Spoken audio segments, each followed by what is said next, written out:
This is the Sons of UCF, the number one place for UCF sports. With your distinguished hosts, Adam. What was your reaction when you got notified that you were going to be a Hall of Famer? How does that sound to you? Coach O'Leary, Hall of Famer. Yeah, I'm inducted into a number of Hall of Fame. And Mike. I don't know if you know this, but I won the 5K race that we did a couple weeks ago. Now, here are the guys. All right, we've rested, Mike. It's been a couple of days for us here at the Sons of UCF to really absorb what happened here. And on 162, that's this episode right here, myself, I'm Adam, and Mr. UCF Mike back with us for yet another week. We'll break down the big victory on Thursday nights over Gators. Mike, first of all, how are you doing, my friend? I know you were there. Have you recovered? Your voice okay? What kind of effort can we expect out of UCF Mike tonight? Playing hurt? Are we good? I'm still on that Gasparilla Bowl high right now. I can tell you that. My voice is almost back. All right. Almost all the way back. It's been a few days now.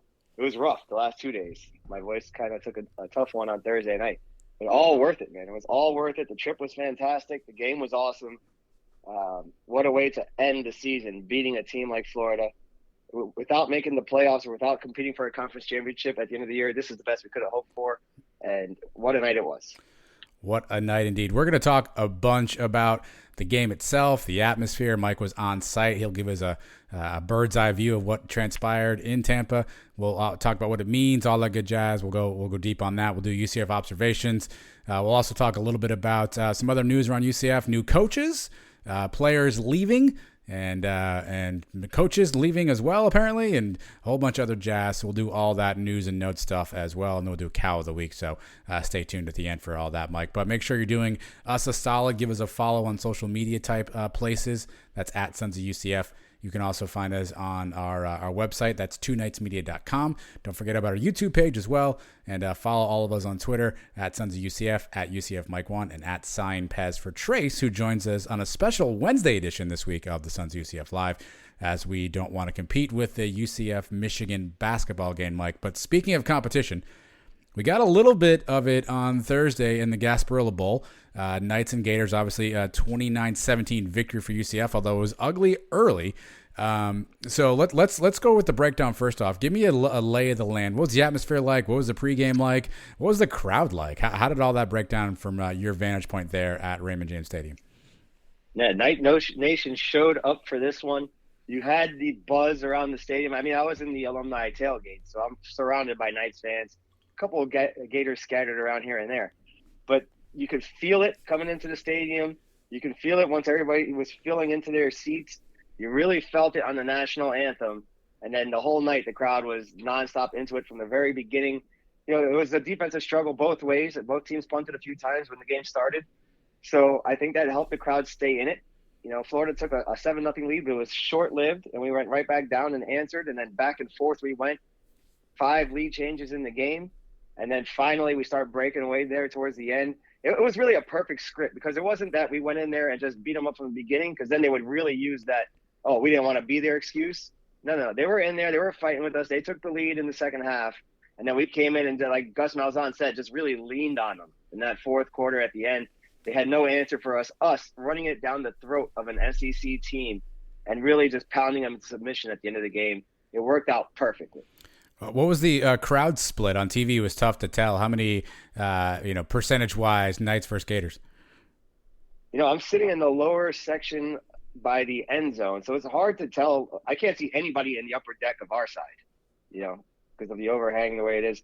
So I can only tell you on the lower level of the UCF side was, it was almost all UCF. Yeah, there's some Gators sprinkled in here and there. We had a few in our group, and there were some. But it was all UCF. On the other side, you can see the same thing. You could see that there were some Knights scattered in on the Gators side. I'd say it was pretty even, 50-50, if you had to ask me from my seats. But like I said, I can't see that upper deck above us. Yeah. I mean, the crowd noise sounded pretty incredible on TV. You could definitely hear the crowd was into it. I think the camera was facing on the Gator sideline, so you saw obviously more Florida fans, at least from the main TV vantage point. But it definitely seemed loud at points in time, especially when UCF initially was on defense. You could definitely hear the crowd fired up. from that standpoint, Mike. But it did not start well. I mean, I don't know how you were feeling. First couple drives, it looked kind of shaky. I commented on Twitter, we turned into like screen pass university there for a while, and it seemed like Florida was all over that. So either one of two things happened there. Either A, Gus tried it and was like, okay, that's not going to work, let me switch. Or B, maybe that was Gus just setting them up, baiting them, letting them think they were going to do that screen stuff all night, and then trying to maybe run stuff off that action at the end of it, Mike. But definitely not a fantastic start. How were you feeling early on? Mikey looked a little shaky. Offensive line looked a little shaky. Not a lot of running game going on. Those first 15 minutes or so definitely looked like it was going to be a tough one. Yeah, one of the guys I was with, I'm not going to name names, but it's a UCF fan. He kept telling me we weren't going to score any points all night. Jesus. At least not on offense. He was hoping for a defensive or a special team score. Does his name rhyme with Mickey? No. Oh, okay. So, the first couple of possessions were ugly. We didn't really get many yards, but at the same time, our defense was showing up too, and they were answering right back. We were kind of winning the field position battle a little bit early on. Mm-hmm. So I wasn't really feeling nervous. It's not like Florida jumped out to a 14-0 or 21-0 lead like Boise State did to us. That would have got me a little concerned. The fact that it was only 7-0 early, almost all the way through the first quarter, I was okay with it. And then when we came back and answered, I felt good. And then we had the lead, and then they took the lead right before half. Down 1 at the half, I still felt fine. Yeah, I really did. I felt good. We had the ball coming out of the second half. We took their best punch early. And then, obviously, as the game kept going on, I felt better and better. Yeah, it seemed like Mikey settled down a little bit, and I don't know, again, if that was Gus, maybe with some additional play calls, something that he was more comfortable with. I thought the O-line was really kind of struggling there in that first quarter particularly, and even a little bit in that second quarter. So they kind of settled down a little bit. He finally got Bowser going. I think, if we forget, it's been a long time since we had Bowser, really a healthy Bowser in the lineup for an entire game. And while I think that was obviously a benefit, as we're going to talk about later on, I think early on maybe Gus had a hard time kind of figuring out the rhythm on that and sort of where to go through from that standpoint. But 10-9 at half, I think you definitely felt good about it. And then that third quarter opens up, Mike, and it's like a whole new UCF team came out. Like, I mean, all of the mistakes seemed to go away. The precision on the line was 10 times better. Mikey was throwing some beautiful balls. Obviously, the OKeefe touchdown is one of the most memorable things we've ever seen. It seemed like that third quarter, I mean, I'm not calling him second half Gus, but it seemed like something happened in that locker room and a switch flip for the Knights offense. Yeah, something really clicked. I mean, the Ryan O'Keefe touchdown, that was a one-play drive. That was just a bang, and he hit him right away. But really, throughout the whole second half, did whatever we wanted to them on the ground, ran it right down their face. And, everything just worked out perfectly that night. There was no stopping us. Everything was on our side. And you just felt it snowballing as the night went on, that this was just going to be our night, and there was nothing they could do about it. Yeah, you mentioned O'Keefe, Mike. I mean, he obviously had a couple of really nice runs, a long run on one of those end-around reverse type plays, and obviously the long touchdown pass. I mean, I think, you were in the stadium. You probably had a good vantage point then from your seats of that 54-yard touchdown. How electric was the place when O'Keefe broke open and it was clear he was going to score? Yeah, that was incredible. And that was right in front of us. We're sitting on about the 5-yard line on that end zone. So I see him coming down. I got the perfect view of it. It was fantastic. And the place erupted when it happened. That was the moment in the game. We've had a few of these in these big bowl games before. The Blake Bortles running into the corner of the end zone against Baylor. The interception, Shaquan Burkett against Auburn to make it a 2-score game. This one puts us up 2 scores. This was the point where it said, okay, now we just have to finish. We have them right where we want them. This is our game. And then a couple possessions later, this thing was over. They were within 2 scores late, but you had the feeling that they had no chance. Yeah, and obviously you saw it after the game, with still photos and pictures. But in real time, did you guys notice O'Keefe put up the deuces for Otis Anderson? Was that something you guys could even see or are aware of, at least during the game? I want to say that I remember it exactly happening at the time. But also, when I see him catch the ball and just break free, I know I'm just jumping up and down, hilarious, smacking my cousin in the head, giving high fives on the other side. I mean, I want to say I saw it, but I can't really tell you I did. Yeah, I don't think it was just you, though. I think everybody was kind of, just mesmerized by the touchdown, what it meant at that moment. And I don't know how many people picked up on it real time in the stadium. Obviously, on TV, once they showed the replay back, it was pretty visible. And then social media started blowing up with people who took photographs and got some still images of it, Mike. But that's going to be one of the most iconic moments in UCF history. I mean, we can debate this in the summer with one of those top 8 lists or whatever we do. But you think about iconic moments, that O'Keefe play, that's going to rank right up there for all time. Yeah, and then find out later it's the same yardage, 54 yards as the one Otis said. That's like divine intervention. That type of things, I don't know. I think it's more than just coincidence when some things like this happen. It's incredible when you think about it. And then I asked the question on our live show on Thursday night, going back to the tournament we held in March, and we picked out the 64 top plays in UCF football history. And we said from this season, what is it? We didn't really have a signature play. Did we have a play that was going to crack that tournament? Now we have this one. This play, I think, looking back on it, is maybe a top 2. Yeah. At 3 seed at worst. Yeah. It's right up there with the Hinshaw helmet touchdown against Alabama was a 2 seed. This one's right in there with it. Maybe it's not the J.J. Wharton catch or it's not the Hill Perriman, but it's right there. It's a top 10 play now, I think, in UCF history. When you think of all that went into it with the Otis, the peace out, the time of the game, the opponent, the whole situation, you factor everything in. This is, I think, a top 10 play now in UCF history. Yeah, for sure. I mean, I think it'll be one of those iconic photos that everyone's gonna want to have at some point in time, Mike. But the game ends, obviously 29-17, UCF on the victory side. What was the atmosphere like? How did Gator fans leave early? What was it? Did it get emptied out, or were they hanging around to kind of get their lickings from Knight fans? It was a mass exodus. I'm telling you, after we were up 9 and then they didn't do anything with the ball. When we were driving back down to kick that other field goal up 12, I forget how much time was left. There was over like 7 minutes. And that side of the stadium was a ghost town. It was emptied out. You saw the Knights fans that were still hanging around over there. But it was emptying. It was a sea of red seats on that side. Meanwhile, the party was on our side. It was so cool. I knew I wasn't going to have to deal with any of the Gator fans walking out. You walk out of a close game or you lose a tough one and you have to hear some stuff. No, they were all gone. By the time we were walking out of the stadium, it was nothing but Knights fans and the poor bastard Gator fans that we brought along with us had to take the beating. But, man, those people left early. They did not want to see the party. Well, what does this mean? Let's think about this in context, Mike. I mean, obviously Florida was not their best year ever, right? An interim coach, yada yada yada, a Gasparilla Bowl, blah blah blah blah blah. What does this mean? What does this win? I mean, you've been around UCF football for as long as anybody I know. You're a historian of the program. What does this win mean in just the bigger picture for UCF?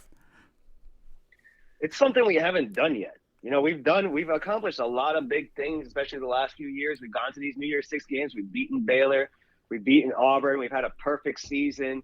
We backed it up with another perfect regular season, long winning streaks. How many conference championships have we won in the last 10 years? We have been a solid program for a long time now. But the thing that we have not done was beat Florida or beat Florida State or beat Miami. And I know we haven't had many chances to do that in the last few years. But we got our chance this time, and we actually pulled it off, and we did it convincingly. Mm-hmm. We beat them soundly in this game, where I don't think they could even use too many excuses. That's just another thing in our history now that we've got checked off the list. We used to do that all the time. Make our first bowl game, we did that. Well, win a bowl game, well, we did that. Beat a top 25 team. There were so many things. Beat an SEC team, and now beat an in-state flagship school team like Florida. It's just another thing off our list on our way to greatness, the things that we're going to do here the next few years. Like Gus said, this is just the beginning. Is this a top 3 win in UCF history? Top 5, top 7? Where would you? I know I'm putting you on the spot here. Where would you put this win overall, just in UCF history?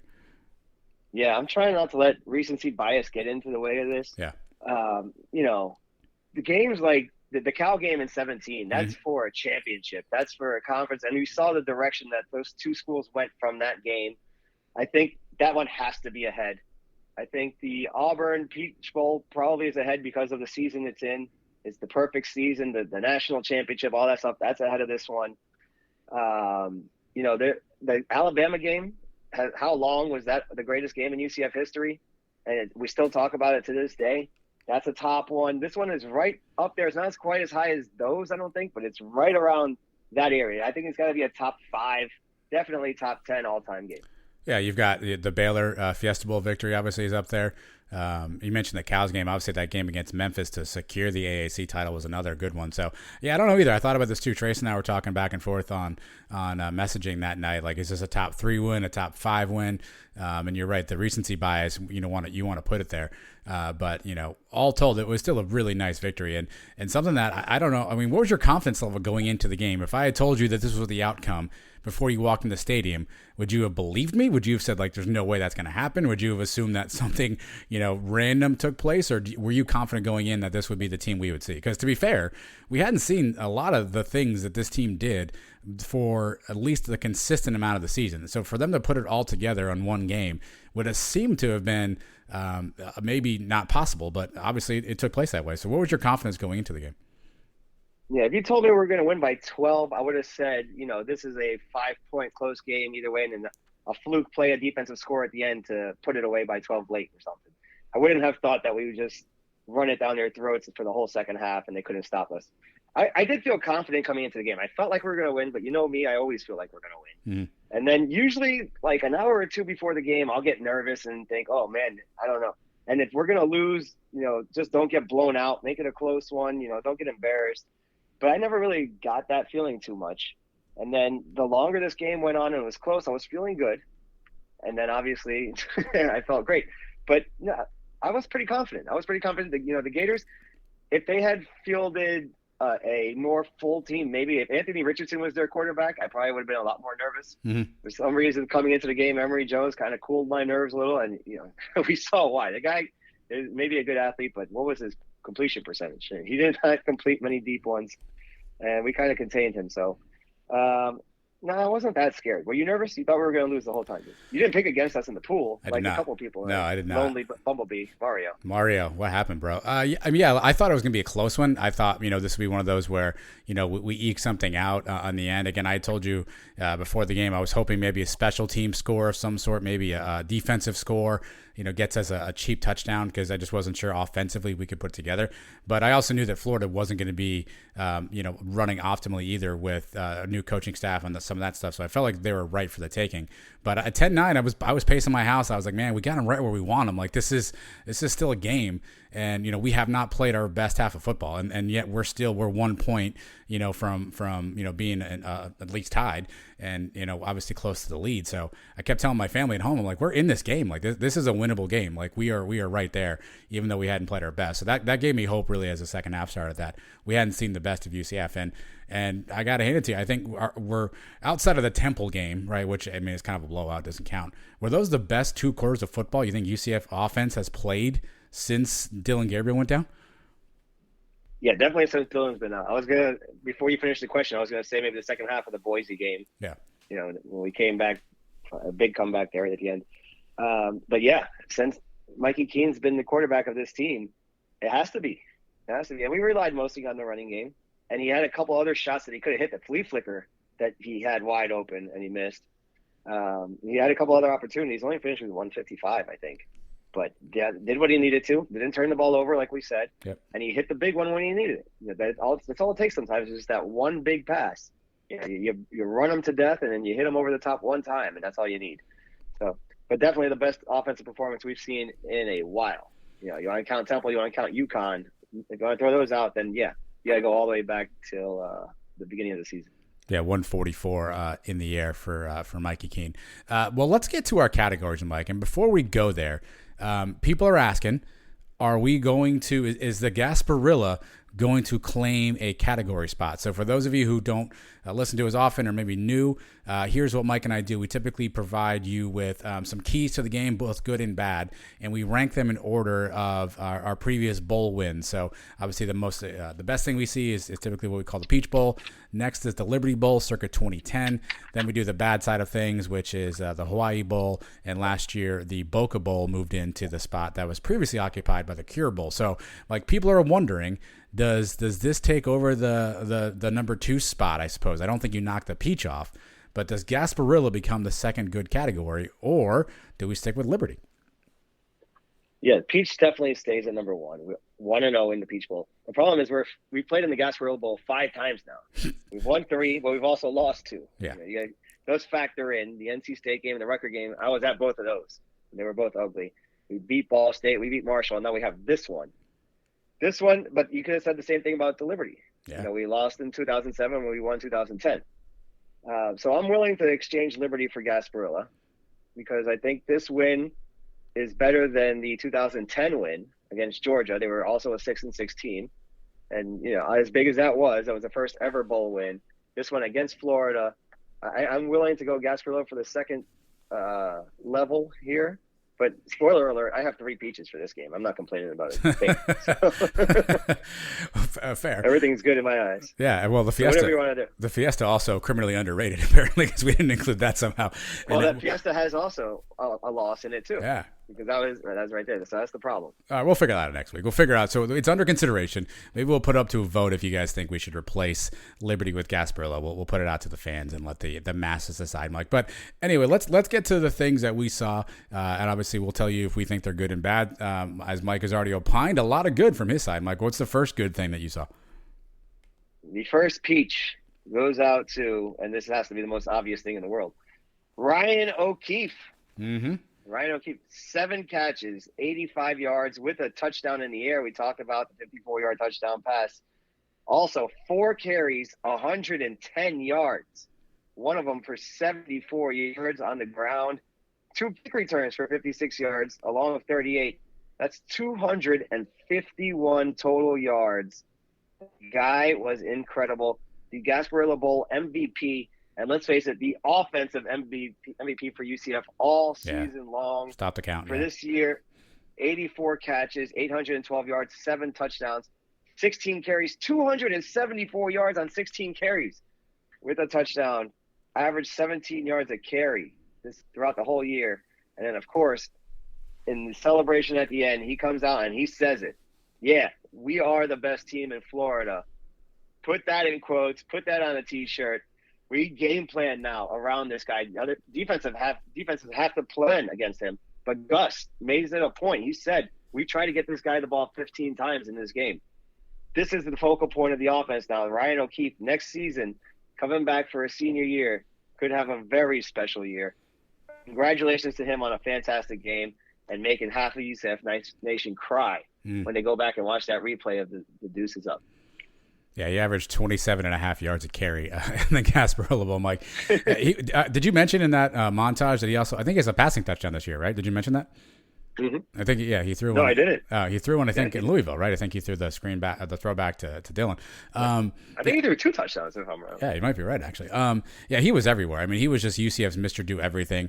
And it was obvious, I think, Gus was trying to find ways to get him involved early on. I think that screen game wasn't really clicking. And then so Gus then switched it up and went to the counter reverse play, which he broke off 2 of those, one for, I think, 74 yards, and obviously the over-the-top touchdown, which it sounded like they've been kind of scouting and figuring that play out. So, Gus made it a priority, like you said, to get him the ball, and you see why. Florida really had no answers for him. I mean, he was the most electric player on the field for both teams, by far. And it's awesome to see his development. We didn't see a lot of him last year. I mean, he caught that that long touchdown against Memphis, but he didn't really have, a real breakout year last season. But obviously this year, he's by far and away the top offensive player. Mike, I'm afraid to ask this question. There's no chance he goes pro, right? He's coming back, right? Yeah, I would think he's coming back. Right. I agree. I agree. He's had the one big year, right? He needs to back that up again.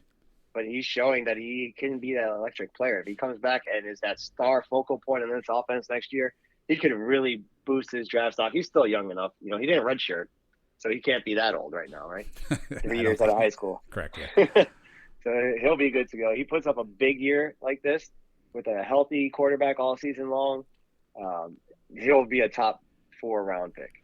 It also just makes you think next year, if we can develop a second receiver, if that happens to be Jalen Robinson, whatever his status is, if that's Titus who's making a play, if that's Quan Lee, who comes in and plays well. The options that we could have. I mean, he's going to draw the eyes on some defensive players. So if Gus can find ways to use him even as a decoy times, and we can get a consistent second receiver, I mean, next year's offense could be potent. I mean, let's be fair, and I want to be nice to all the other receivers, but I mean, I don't think anybody else in that receiving core really scared the defense. So if there's any chance we get a second guy to pop from a receiver standpoint, I mean, this offense could be even more prolific next season. Absolutely. And you think about the running game, if Bowser's coming back, and the list of running backs we have, and the guys that are getting healthy, like RJ Harvey didn't even play this season. If he's 100%, that running back room, that's what's going to open it up for the receivers. Everybody's got to key in on the running game. You saw how we just ran down Florida. Teams are expecting that power run game, and then boom, you hit them over the top. These speedy guys, there's no way to stop them. Oh, well, let me get that leads right into my category, Mike. I'm going to give a peach as well to Isaiah F. Bowser. I don't know what the F stands for, but you can figure it out. Look, this kid was dynamic. We saw a similar performance in the opening game against Boise, and the stat line is pretty similar. 35 carries, Mike, 155 yards on the ground, 2 touchdowns, broke off a 36-yarder, averaged 4.4 yards a carry. He started off slow a little bit, Mike, but he saved his best for last. In the fourth quarter, he had 15 for 75, and that's the quarter, obviously, where UCF was trying to really control the ball and put the thing away, and you could easily give him the ball, and clearly he was up to the challenge, Mike. But it just goes to show you, it was probably the only thing that I was mad about is just we didn't get a chance to see him for a full season. I mean, if we had him as a weapon throughout the entire year, a healthy Isaiah Bowser, how much different could this offense have been? How much different could the season have been? And obviously injuries happen. That's part of football, and it is what it is. But, you saw on display what a Gus Malzahn system could be like when it has a powerful running back, it has an explosive wide receiver, and on this night, just a quarterback who made enough plays to be successful. But Isaiah Bowser, to me, was the difference, Mike. You want to look at game plans between, games without Bowser and games with Bowser. I think it's clear that he makes a huge impact. And 35 for 155 on a big night where we needed 3 or 4 yards every time. And I say this about Bowser, and I feel like a broken record. He falls forward for more yards than I think any running back I've seen in a couple of years now. Like, he gets hit, and even though he's going down, he somehow ends up falling forward and stealing a yard or two every single time. And again, no disrespect to Johnny or to Trillian Coles, but those guys get hit and they go right down. Where Bowser at least is getting hit, he's stumbling, he's falling, but he's still getting 2 or 3 yards. And I think that's those hidden yards every time like that. It makes a 2nd and 7, 2nd and 5, right? It makes a 3rd and 6, 3rd and 3. I think those hidden yards make a big difference. And I think Isaiah Bowser, if he has the ability to come back next season, which he does, he was asked about it. He said, "We'll see." I think he could be a real difference maker next year. But he gets a peach for his performance against the Gators. 155 yards on 35 carries. You take away 1 yard on each of those carries. That 1 yard he falls forward. Maybe it's 2 yards. Instead of 155, that's 120, 110. That's a big difference. Yeah. He's getting that extra yard every time. He is a workhorse. The workhorse we haven't seen around here since, you got to go back to Kevin Smith, 35 carries. Mm-hmm. When was the last time we handed one guy that ball that many times? Even Storm Johnson was a workhorse back then, but you makes him stand back with him. The guys recently, you love them. But the speedier guys, Killens and McCray and Otis, they weren't getting this kind of touches. No. And to see him do it, it's enjoyable to watch. A guy like me, an old school guy, NFC East, 1980s football, defense and running game, I love watching Bowser. He is one of my favorite players. I hope he comes back next year. I understand if he goes to the NFL, but he may have to also prove himself that he can stay healthy for another year. So if we get him back, man, this offense is flowing next year. Yeah, that's the only thing that's kind of out there is that he's been injury plagued throughout most of his college career. So there's the thought that he's got to show scouts that he can stay healthy. He's got to show teams he can stay healthy and play a full season. Again, some of that stuff's not within your control, but obviously if there's a knock on him, that's probably it. But I'll say it again. I think the offense is just a different rhythm with him in the game, and I think that really helped Mikey settle in that second half because I think having consistent running attack, and again to your point, no knock against those other guys, but I think that's a big one. So Bowser with a peach for me, Mike. What do you got for your second one? Another peach. We're getting nothing but peaches today. Cam Good, 3 tackles, 1 tackle for loss, a sack, and 2 hurries. The guy was all over Emory Jones all night, laying some big hits on him. Him and the whole defensive line did their job. They didn't allow Jones to run wild, held him to 62 yards total. that includes one 20-yard run where he broke a little bit. But other than that, they did a very good job, something we worry about a lot with the running quarterbacks. So Cam Good, along with the other guys up front, Selascar with 4 tackles and a tackle for loss. The tackle for loss, he looked like he was shot out of a cannon and went right through the offensive line. I don't know how he ended up. He was in the backfield a second after the guy got the ball. And then you got guys like Big Cat and Tremont closing the pocket on the sides. They don't have the big numbers, but they put pressure on Jones, collapsed the pocket, helped the guys on the inside get the pressure. Altogether, there were 8 QB hurries, 2 sacks, and the boys up front really got it done on this night. That's exactly what we needed. We didn't have to blitz and bring too much pressure. We did occasionally, but the guys up front, it started with Cam Good. That guy was on a mission on Thursday night. Well, yeah, you're absolutely right. First off, Cam is one of those guys that you see flashes of this every now and again. For whatever reason, he's just not getting enough snaps, I think, to make it a consistent thing. He's a guy who should be back next season, Mike, and I'm curious to see how he performs. And we did a lot of that without Ricky Barber. I saw he went out early, and I don't think he played the entire second half. So one of the guys that we thought was going to be a huge contributor this year, while he played well, obviously had a lot of injury concerns. He did not play second half. A guy like Keenan Hester, who had stepped up big, he only had 1 tackle on the night. So to your point, guys like Big Cat, guys like TMB, guys like Selascar and Cam Good needed to step up, and they did. And you could definitely tell there was a discipline level. Emory got a couple of runs on us. That 18-yarder for a first down was a killer. But I think by and large, I mean, the defensive guys stayed in their assignments. You didn't see too many guys jumping out of position.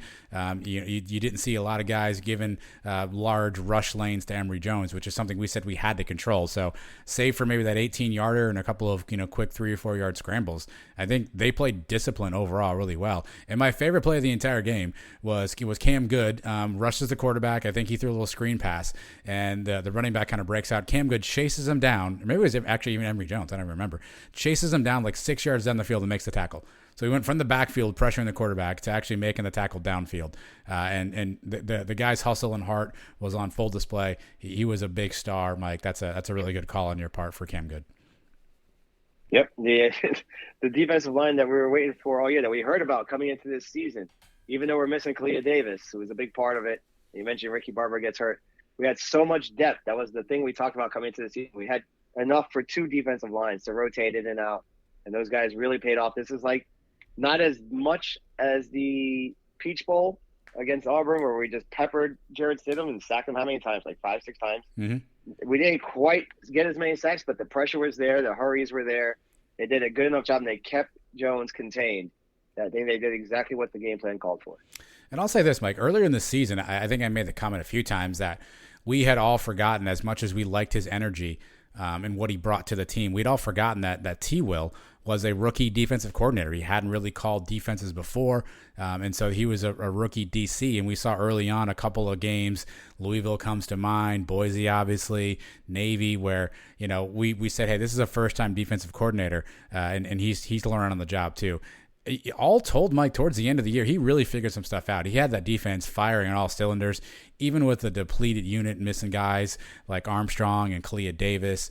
He had that team playing well. And if his game plan coming into Florida, I mean, we knew what we had to do to shut Emory Jones down. We knew that was going to be a threat. And by and large, I mean, the game plan worked really well. So I think you got to tip your cap to T-Will, who definitely learned on the job. And I think you could definitely see the improvement in terms of his game planning from the first game to the last game. Now, is it perfect? No. Are there still coverage gaffes? And were there a couple times Emory had guys open that he didn't hit? Sure. But I think by and large, the overall scheme T-Will put in place, I think you got to say is effective. So from a guy who went from first-time DC and we were kind of like, growing pains towards the end of the season, he really figured it out. I think the stat was 8 of the 9 wins this year, we kept our opponents to 17 points or less. Now, I know some of those opponents were Bethune and UConn and Temple. But, this is the Florida Gators, and we held them to 17 points. You tell me that coming into the game. That's pretty much the range I thought we'd have to keep them under 20, I think I kept saying. Keep them under 20 and get us into 23, 24. I was feeling comfortable. I think my prediction was, 24-20 or something like that last week when we did the show. So, great job out of the defense. Consistent all year. Yeah, we had the horrible game at SMU and Cincinnati, but other than that, the defense did their job most of the year. Well, I'll stick right here then for a second. So I'm going to give a peach out, Mike. I'm going to give the peach to the secondary. So obviously you've got a good call on the line. I'm going to give it to the secondary as well, Mike. Obviously, Florida not necessarily the most prolific passing team, but the secondary held Emory Jones to only 14 completions, 171 yards. Some of their two main receivers, Copeland only caught 2 balls for 35. Shorter had 3 for 54 before he went down with an injury. And the secondary played really well. Devontae Brown, maybe the most underrated guy. I don't know if he's not our defensive MVP, Mike. I mean, we don't call his name very often, but I mean, you just don't throw to his side. He had 3 pass breakups on his own. The secondary in total had 6. Devad Wilson had 7 tackles. Bullard had 5 tackles. Thornton had 4 tackles. And don't forget about Justin Hodges. I feel like the defense is really kind of coming to his own. He was all over the field making plays. He was in coverage with a couple of pass breakups. We've seen him on blitz packages throughout the year. I think he's really coming to his own. He took over that night position, whatever the heck T. Will calls it. It's kind of that roving linebacker / secondary player. And I think the defense has really improved since he got in that spot, Mike. But, I mean, we don't talk enough about the young corners. Brown, how well he played. Brandon Adams played a little bit as well. That young secondary really kind of grew up. And as much as, Emory was getting pressure from the D-line, obviously the secondary was also providing some pressure. So you put those two things together, and you're going to hold the team to 17 points. If the quarterback has to throw quickly and there's nobody open, or if there's nobody open and the rush gets a chance to get to him. So I'm going to tip my cap to the secondary. Wasn't always the prettiest year for them, but I think in the end they really kind of gelled. And I think Devontae Brown and Justin Hodges in particular had some really good games down the stretch, and they played really well on Thursday. Brown and Hodges look great. And you've seen it building the last few weeks coming off that SMU game. SMU, everybody looked terrible. Nobody could tackle. I think we got on Hodges for that specific game where he just looked ridiculous out there. But this game, the two of those guys were fantastic, and they did everything you needed them to do. Don't get called for any penalties. They were deflecting passes when they were in the area. They did it all. Go back and rewatch the game. It seems like Justin Hodges is in on almost every play. Yeah. He's flying around the field. So fantastic out of both those guys. And we talked to Brandon Alexander a few weeks ago, maybe a couple months ago, talking about how that young defense and that young secondary got to grow together for 4 years. In 2011 was a bad season, but then you see coming together in 2012 and then that bowl game at the end, the defense really gelling. And then for the next season, the 2013 season, they know exactly what they're doing. They know what each other is thinking before the play happens. That is where we're going to see the growth for next year. These guys stick together, Brown and Hodges, and then you add in some of these young guys that we just picked up in the recruiting class. Yeah. The secondary has a chance to be very good next year. Yeah, Brown, Hodges, Thornton, Bullard, I think they're all sophomores. I don't know what year Devad Wilson is. He may be a sophomore as well. And I'm not sure if he redshirted a year at Georgia, how that works out. But it's definitely a young secondary back there. And to your point, we're bringing in at least 3 guys in the secondary, and the Henderson twins and the Kai Martinez, who are also good as well. So there's going to be some stiff competition on that back end of the defense. And this was the part of the defense that we were kind of like, hey, are we going to be okay here? Because a lot of young guys were going to get tested early on. It wasn't pretty, obviously, Boise and even BCU a little bit, but I think it came up towards the end, and I think Gus and T. Will figured out the right mixture of guys. And on this night, Mike, they get a peach from me. What's your third and final category? All right, this is something I mentioned too. I forget if it was here or on the live show, but these were stats I wanted to look for coming out of this game, and I would tell you if we win or not. The 4th downs and the red zone offense. All right, so we go for it on 2 4th downs in this game. We're 2 for 2. One of them is on that first scoring drive. We're down 7-0, and it's 4th and 5 at the Florida 29-yard line. It's a 46-yard field goal, probably too far, you're thinking, from Obarski. But 4th and 5 is no gimme, and Mikey Keene hits Nate Craig Myers over the middle for 9 yards to the 20-yard line. Everybody take a nice deep breath. 4 Bowser runs later. Boom, it's 7-6. We go for 2. We end up not getting it, but you still feel good. And then at the very end, the game-ending drive, it's 4th and 1 at the Florida 13. There's still 1:26 to play in the game. If we don't get it, they have time where if they score in a minute, and then they do an onside kick. You never know that the whole thing is not over. But I like where Gus's head's at. Go for the throw, end the game. We get that 4th down, go to victory formation. The Gators, on the other hand, were 0 for 2 on 4th downs. They had a similar 4th and 5 early in the game, and they're in field goal range. They decided to go for it. Whereas if they hit that and then score that touchdown, it's a 10-point game early on. Who knows what happens after that? We come up with a big stop on that one. In the red zone, we're 5 for 6, and the only one we don't score on is when we're kneeling down and at the end of the game. That doesn't count. We're 5 for 5 in the red zone. We put points up every single time we needed to. 3 field goals, 2 touchdowns. We kept Florida to only 3 trips into the red zone. They were 3 for 3, but we kept them out of the red zone when we needed to. So those were the 2 stats. 4th down and red zone offense. We did a very good job in this game.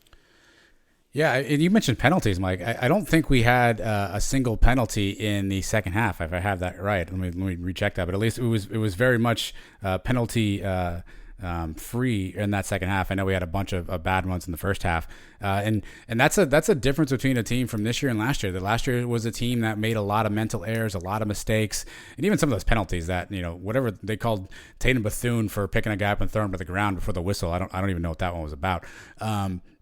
And we cut out a lot of those sloppy plays. We cut out a lot of those self-inflicted wounds, and you see it play off on the field. 4 penalties for 42 yards. I mean, that's last year we were giving up over 100 routinely. That's an entire field length of penalties, and to cut that almost in half, I think you see that you show the discipline there, and I think that's a big part about some of those hidden stats and those hidden things is only 4 for 42 in penalties. That was a big one. Yeah, no penalties. I don't think we punted in the entire second half. We did just one. Just a clean game. No turnovers by either team. It was a very clean game. The penalties were cut down. Very nice, enjoyable game to watch. No turnovers, no penalties. Nice, clean, back and forth game. Yeah, I mean, UCF 2 won the categories they had to win, the key things that sort of give you a win, Mike. And that's kind of where my last category is. I'm also going to go with a peach. But before I do that, I want you to rewind the clock. So pretend that it's December 27th, 2020. And if I told you that UCF had a lead and then nursed the clock and held the ball for 12 minutes of possession in a quarter, how many beers do you think I would have had at that point? That is not what was in our repertoire last year. We did not have a 4-minute offense, as they say, to kill a clock, to kill out a game. There was no way we could do that. We'd still be throwing deep, hoping to add on another touchdown. What a difference a year makes, Mike. That fourth quarter, UCF held the ball for 12 minutes and 18 seconds of that 15-minute fourth quarter. So they dominated that entire fourth quarter. They ran 23 total plays. Like I mentioned, Bowser had 15 runs for 75 yards. On the first drive, they held the ball for 4 minutes and 46 seconds, then to a punt. The second drive, another 5 minutes, 16 seconds. They got the Obarski field goal to put them up by the 12. And then the third drive for 2 minutes and 18 seconds, which essentially was the kneel down, Mike. I mean, they were absolutely just on all cylinders in that fourth quarter. And again, this would have been an absolute, you would have had to have like Baker acted the entire fan base if anyone thought that we'd put together a 12-minute fourth quarter drive or time of possession last year. There just wasn't something Heupel did. And to see the team execute it so beautifully, if you haven't seen Herb Hand's Twitter account, he's breaking down a bunch of different plays, a bunch of different blocking schemes, and you can see the precision with which those guys executed in the second half. A lot of those plays were in the fourth quarter, and every time we needed 3 yards to sustain the drive, Bowser got us 4. Every time we needed a first down pickup, we figured out a way to get it done. And the big guys up front, Bowser, Mikey Keene, Ryan O'Keefe, I mean, it was a masterful fourth quarter by Gus. We needed to milk the clock. We needed to keep possession, and we essentially just held the ball and squeezed the air out of it and gave Florida even no chance to get back on the field. By the time they did, they didn't have the firepower to try to compete. So I think that fourth quarter alone, Mike, it wasn't the prettiest thing you've ever seen, but a 12-minute of time of possession, that's the key, I think, to us winning this game. Because to your point, in previous seasons, we're running some sort of like fake oop-de-oop thing, and before you know it, they got the ball back. But this year, a much different team, discipline, ball control, and I think that fourth quarter obviously was a huge factor in us winning this ball game. That is, when it goes your way, probably the most fun way to end the game. Just taking either team's will, knowing they can't stop you. And on the other end, having a team do that to you is so demoralizing. You know they're running the ball. They're still going to run it, and you can't stop them. No matter what you do, they're getting first down after first down. Even to start the second half, it was the whole second half. We drove down the field. We missed the field goal, but every single time we got the ball, we were pushing it down. We were getting close. You hit the OKeefe touchdown, and you have a couple of these drives for field goals. There was nothing they could do. That's when you are just the better team. You have the ball for 12 minutes of the last 15 minutes of the game. That says all you have to say, all you need to know. There was a game where Tom Brady, didn't touch the ball for like the last 10 minutes of the fourth quarter. Yep. That's what you do. You just take it out of their hands. They can't score on you if you're just running it right down their throats. And that's all we did in the fourth quarter. 2 of 5 on third down, 1 of 1 on fourth down. Obviously, one punt in there and a field goal in there as well. And again, towards the end, obviously, kneel downs, skew that stat as well, Mike. But that's how you win ball games. And that was not something that we could ever do. How many times did we yell about Tulsa and Cincinnati? Why can't we put together an offense? And you got to tip your cap to Gus, to G.J. Kinney, to Ice Harris, to the O-line and Herb Hand, and obviously to Mikey Keene, Isaiah Bowser for really making that happen, Mike. That was a beautiful way to end the game, because you said it earlier. We just leaned on those guys. I mean, we just took the will from them, and they just couldn't keep up. And we're the stronger team. We're the more physical team. And that's when you think about this victory. What's interesting to me is it isn't like we won on some sort of fluke play. It isn't like, the ball tipped off somebody's hand and we returned it for a touchdown. We physically beat the Gators. We absolutely beat them up and down the field. And I think that's what makes this so sweet is you can't say it's a fluke. You can't say, oh, we didn't do this. I mean, you look at that fourth quarter and tell me who the better team was. And there's no doubt that it was UCF. And I think that's what made this win all the more satisfying. Yeah, exactly. They can't use those excuses. They can't say, well, you barely beat us and we weren't playing our whole team and you only won by 3. No, we kicked their ass. We kicked their ass from beginning to end, and we kicked their ass just good enough where we didn't kick it too much where they could say that they weren't interested in the game. We let them hang around for a half a game. They had the lead, and then we just put the burners on and went right past them. Party time on the west side of the stadium. One of the most fun atmospheres I've been around, man. I remember watching all these big games. The watch party down here in Fort Lauderdale for the first Fiesta Bowl when we beat Baylor was incredible. That was always one of my favorite times, even though I wasn't at the game. Then, of course, the Peach Bowl was the one that's probably never going to get beat. And now this one is another experience that I'm going to remember for a long time. Everything about it was fantastic, man. Everything about it. So this one's going to live for a long time in our memories, and for the Gators for at least 3 years. Well, we'll see. We'll see what happens with that series, Mike. Obviously, 29-17, UCF finishes the season 9-4 overall. We have a lot of time to look back on the season, Mike. There's a lot of show content to fill, but 9-4 overall with that last victory. We talked about this in the live show. This win or winning this game would make this season feel a lot different. So knowing everything you know now, obviously with the Gators, win on Thursday in the Gasparilla Bowl, where do you put this season? How would you grade out the entirety of the 2021 season? It's what I wouldn't have expected I'd be able to say when you told me we weren't playing for a championship game, but it's a successful season. You got to throw in all the factors, all the injuries, all the circumstances that went around it. You got Dylan Gabriel coming into the season. We're thinking he's going to be the offensive MVP of this team. Only plays the first 3 games. And now we come to the end where we beat the Florida Gators in the bowl game, a matchup that you thought you're never going to see because they've been ducking us for the last few years. You never, even think that they're going to agree to play us in one of these games. They do, and we spank them. This has to be regarded as a successful year. First year under Gus. Now he's got it next year. Our last season in the American, we got to be in that championship game next year. I'll tell you that right now. We have to be. We should be. We're one of the best teams in this conference. We should definitely be in that championship game. But for the first year, I'll take it. This is the building blocks of the Gus Malzahn era. Yeah, I think you have to look at it through 2 prisms, right? You said this earlier, every year you write down your goals. You want to win the conference championship. You want to go to the conference championship game. You want to beat your rival.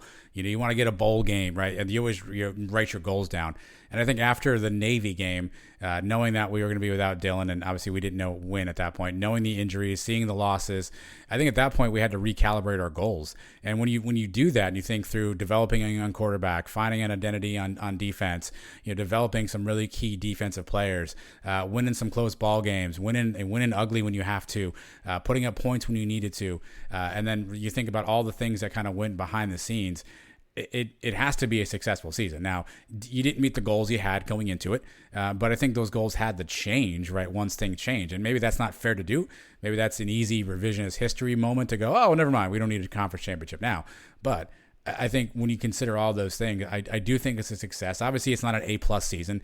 It's probably somewhere in that B range, right? Maybe that B minus area, because we didn't meet some of those goals. And obviously, in the games you looked bad, we looked really bad. But I think you see the arrow pointing up.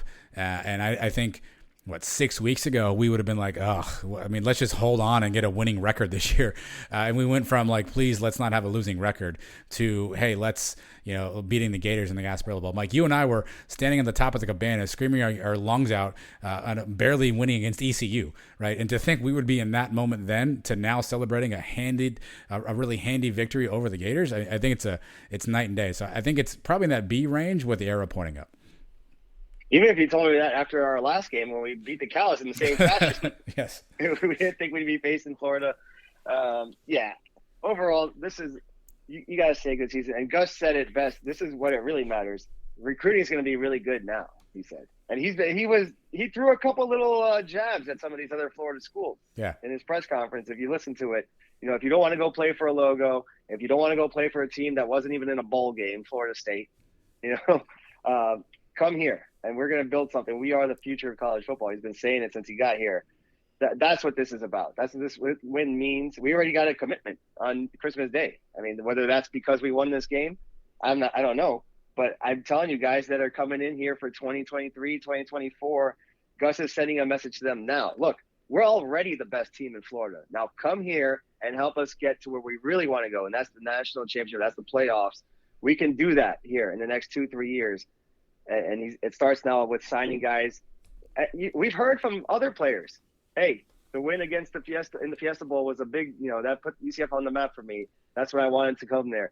This could be a moment in time for Florida recruits to say, I know I wanted to go to UCF because I knew they were already up there with Florida. And Gus was not, it was clear that he had an agenda and a message as soon as the game was over. I mean, he was talking about recruiting. He mentioned it on the on-field interview. He mentioned it 2 or 3 times in the press conference. I mean, to him, I think that was a huge part of sending the message. And he was right on message, literally moments after the game, talking about we're fixing to recruit. This is big time for recruits. Recruiting's going really well. I mean, he had all the recruiting phrases out there. So he definitely was ready to roll with that. And I guess time will tell him what this bears off for us. But Mike, overall, I mean, the 2021 season had its ups and downs. Well, I'm sure we'll spend some more time here in a couple of weeks, going through giving out MVP awards, our postseason Sunnies, as we call them, kind of breaking all that stuff down. But let's take a quick pause here. We'll do some commercials. We'll come back and we'll go through some quick news and notes, and then we'll bring you some UCF observations. We're the Sons of UCF. This is episode 162, and we beat the Gators. This is UCF head football coach Gus Malzahn, and you should listen to the Sons of UCF like your hair is on fire. Go Knights and charge on. All right, let's talk about some stuff happening off the field, Mike. Since the win against the Gators, a few news and notes we'll run through kind of quickly. Probably the most important thing, breaking news on Monday.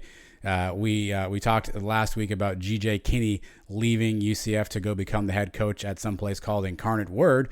Well, today we met G.J. Kinney's replacement, Mike, and it is Chip Lindsay, formerly the head coach of the Troy University Trojans, I think. I don't actually know.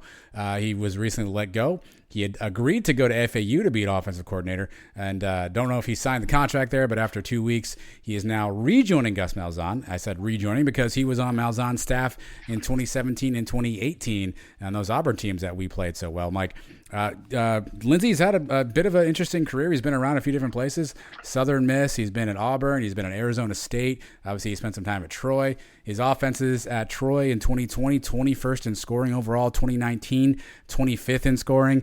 Obviously, we know what the Gus offense was at Auburn. They were 26th in scoring in 2017.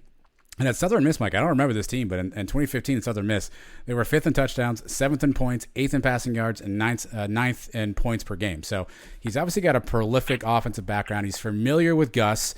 He's not a name that maybe all fans had on the tip of their tongue, but he is our new offensive coordinator, a 2-year, $450,000 a year deal, Mike. Well, you nailed it right on the head when you said familiar with Gus. And that's what all these coaching hires are mostly about. The head coach has to know who you are. He has to have somebody really vouch for who you are. In this case, Gus already has worked with this guy before, knows what he's capable of. So I know a lot of UCF fans here probably say, hey, let's get Mackenzie Milton an offensive coordinator job or whatever it is. Gus is going to go with the guys that he knows how to work with. He knows that can work in his system. That's his first step. Maybe this guy can recruit too. I'm sure Gus knows something about that. But, that's what is going to come first when Gus builds this staff. Maybe this guy was in line for the job last year and just Gus couldn't get him out of his contract last year. I don't know, whatever the situation was. And now he has him, and he's the guy he really wanted first before Kenny. Who knows? Yeah. But he's here now, and I'm sure he'll be fine. Well, yeah, don't forget, Gus had to put that staff together on the fly last year in like mid-February. Lindsay would have been the head coach at Troy, so probably unlikely he would leave a head coaching job for an OC job. So obviously it comes open. And you're right, obviously, when you're working with Gus, you, as an offensive coordinator, you need to understand that you might not really be the one calling the plays.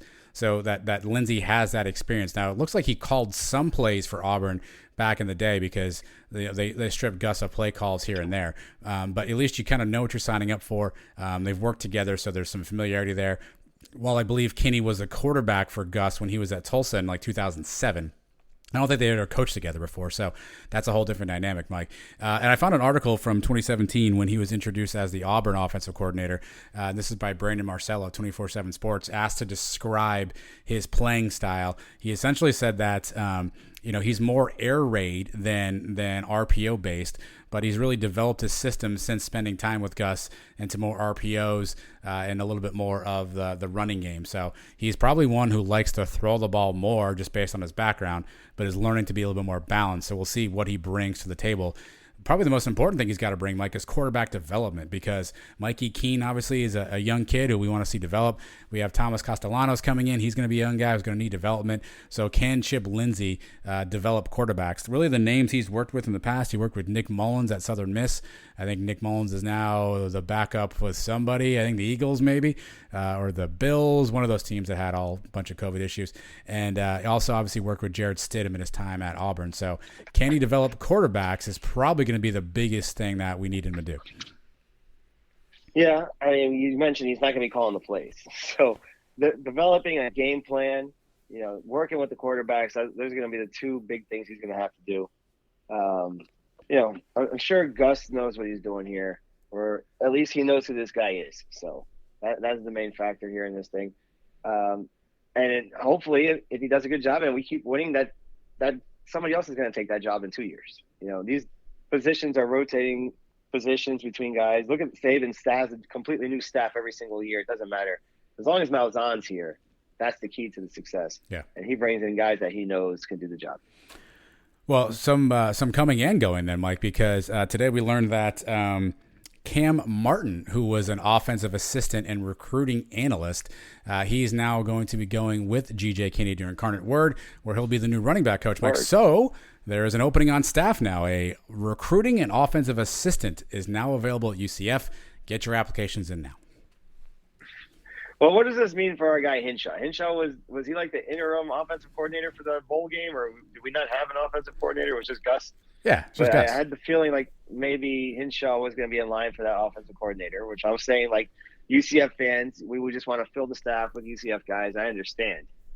But what does this mean for Hinshaw? He keeps the same role for next year? Does he move into this opening that you just mentioned? I don't know. Do we have somebody else, or opening for somebody else in UCF land to take that job? It's all a work in progress, and head coaches are still being hired and fired, and who knows, in the next month they'll see somebody else go, and that sets off another domino effect, and coaches get stolen all the time. So be ready for a hell off season, hopefully not as active as last year. We had a new AD and a new coach, but there will be some movement in the off season. Well, I mean, Cam Martin, he's getting a promotion. He's going to be the running backs coach at Incarnate Word. So he got, I guess, an elevation in terms of title. And, yeah, no news what that means for Hinshaw. Does he stay in the analyst role with this assistant position now? Again, does Gus dip into his old Rolodex of guys that he knows? Does he find some former UCF guys to bring back? And is the staff turnover done? I guess we will see. Half the bowl games haven't even been played yet at this point. Half of them are getting canceled anyway, so who really knows? And so the coaching carousel, I'm sure, will continue to spin, Mike. While that spins, the player carousel spins, some comings and goings, Mike. Say goodbye to Devontae Dawson, Zamari Maxwell, both cornerbacks, and Andrew Brito, quarterback, all entered their name in the transfer portal. For Dawson and Maxwell, probably smart. These guys are upperclassmen. We talked about how young the secondary was, how good they were. Obviously, we bring in three guys from a local standpoint who are really talented, so they were probably going to get squeezed out on the depth chart from a defensive back perspective, so maybe a smart move on their part. Andrew Brito, he threw 2 passes against, who was it? I think Temple, and then tried to throw a pass in the Gasparilla Bowl. I'm not sure if that was called or not, but that one didn't work out either, so Andrew Brito moves on, Mike. Do you have a favorite memory from either of these 3 guys' career? Brito almost had one if he completes that pass in the end zone. Mm-hmm. Well, it was a 2-point conversion, but still, it would have been a big play at the time. But other than that, no, nothing really sticks out. All right. So well, I think we'll be okay. Run through the archives, see if you can find a play. We'll talk about it next week. Who is leaving, though, Mike? Kalia Davis, probably unexpected. He put out a nice little message on social media. He will be going to the NFL draft. Obviously, he's rehabbing his knee injury based on videos. Looks like it's going well. But a guy we all would have loved to have had back, but I think we all kind of saw the writing on the wall that this was probably where he was leaning. What a great representative of UCF. Super engaging with fans, Mike. He joined us on a Twitter Spaces randomly one time. He's on Twitch like 3 nights a week talking to fans. I think I've seen him pictured with guys in the cabana. I saw him pictured in the stands at the Gasparilla Bowl. Just a really accessible, really good just a good representative for UCF. Happy to see him move on. Hopefully he lands in a good spot, Mike. But Kalia Davis, his time at UCF has come to an end. I think we all saw this coming. We thought maybe with the injury he'd come back and try to have a healthy season. But he's a guy where he probably feels like he could, if not get drafted, sign an NFL deal, with a healthy comeback here. You saw him in the cabanas for a game like a couple of months ago, right after the injury. And I said, "Oh yeah, how does he look?" And he said, "Yeah, he's not coming back." You kind of knew then that maybe he had already done enough to put him some tape out there for the show, because he's a heck of a player. So I think he's going to do fine going into the next level.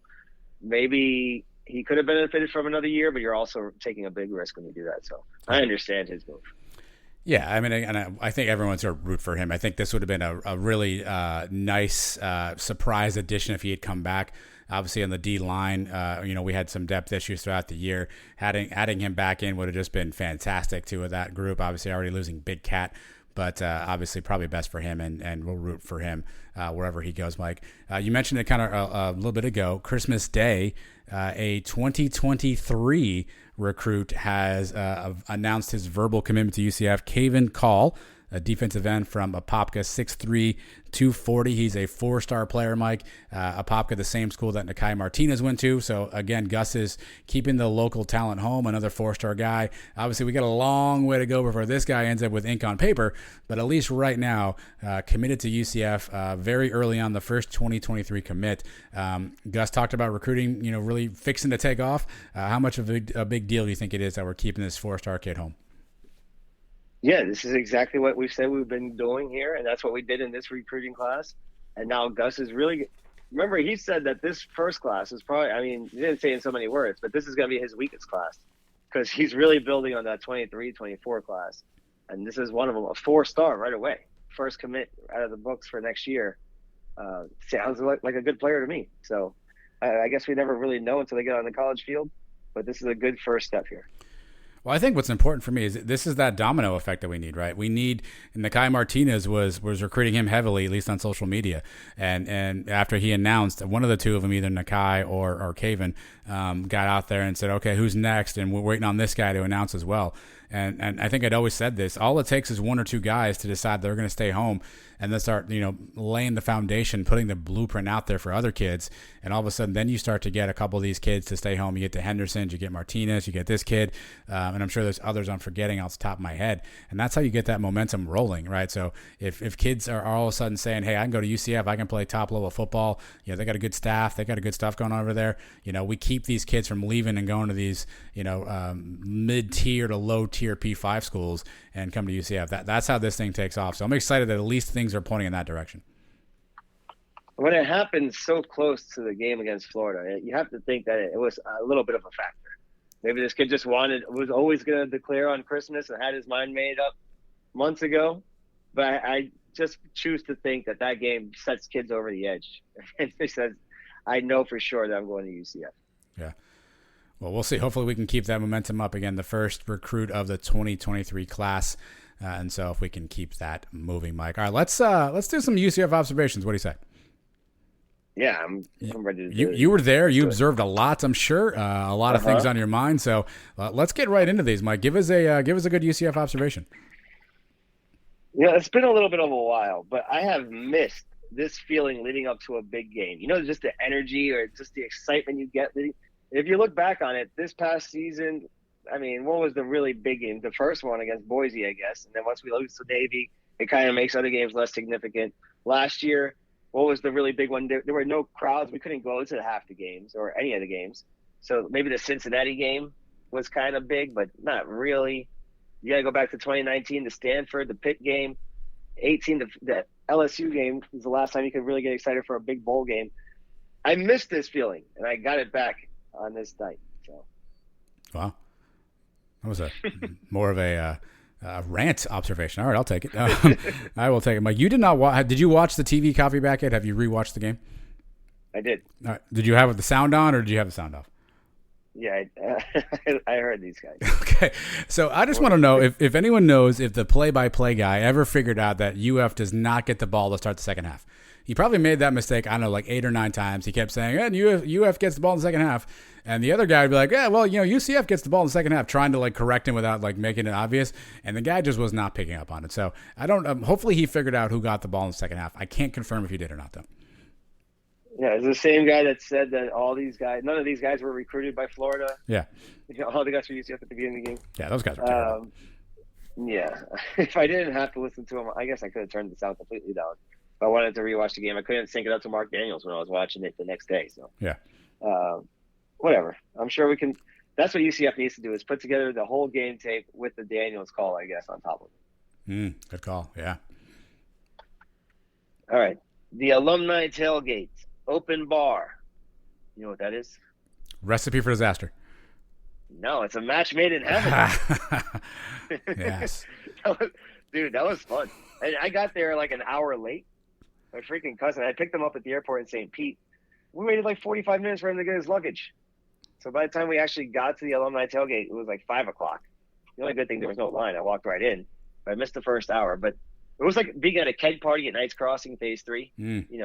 That's the vibe it was. It was just UCF people everywhere. There was free beer. There's food over there. Just make yourself at home. That's what I felt like. It was a great time before the game. Yeah, celebrity sightings in that party?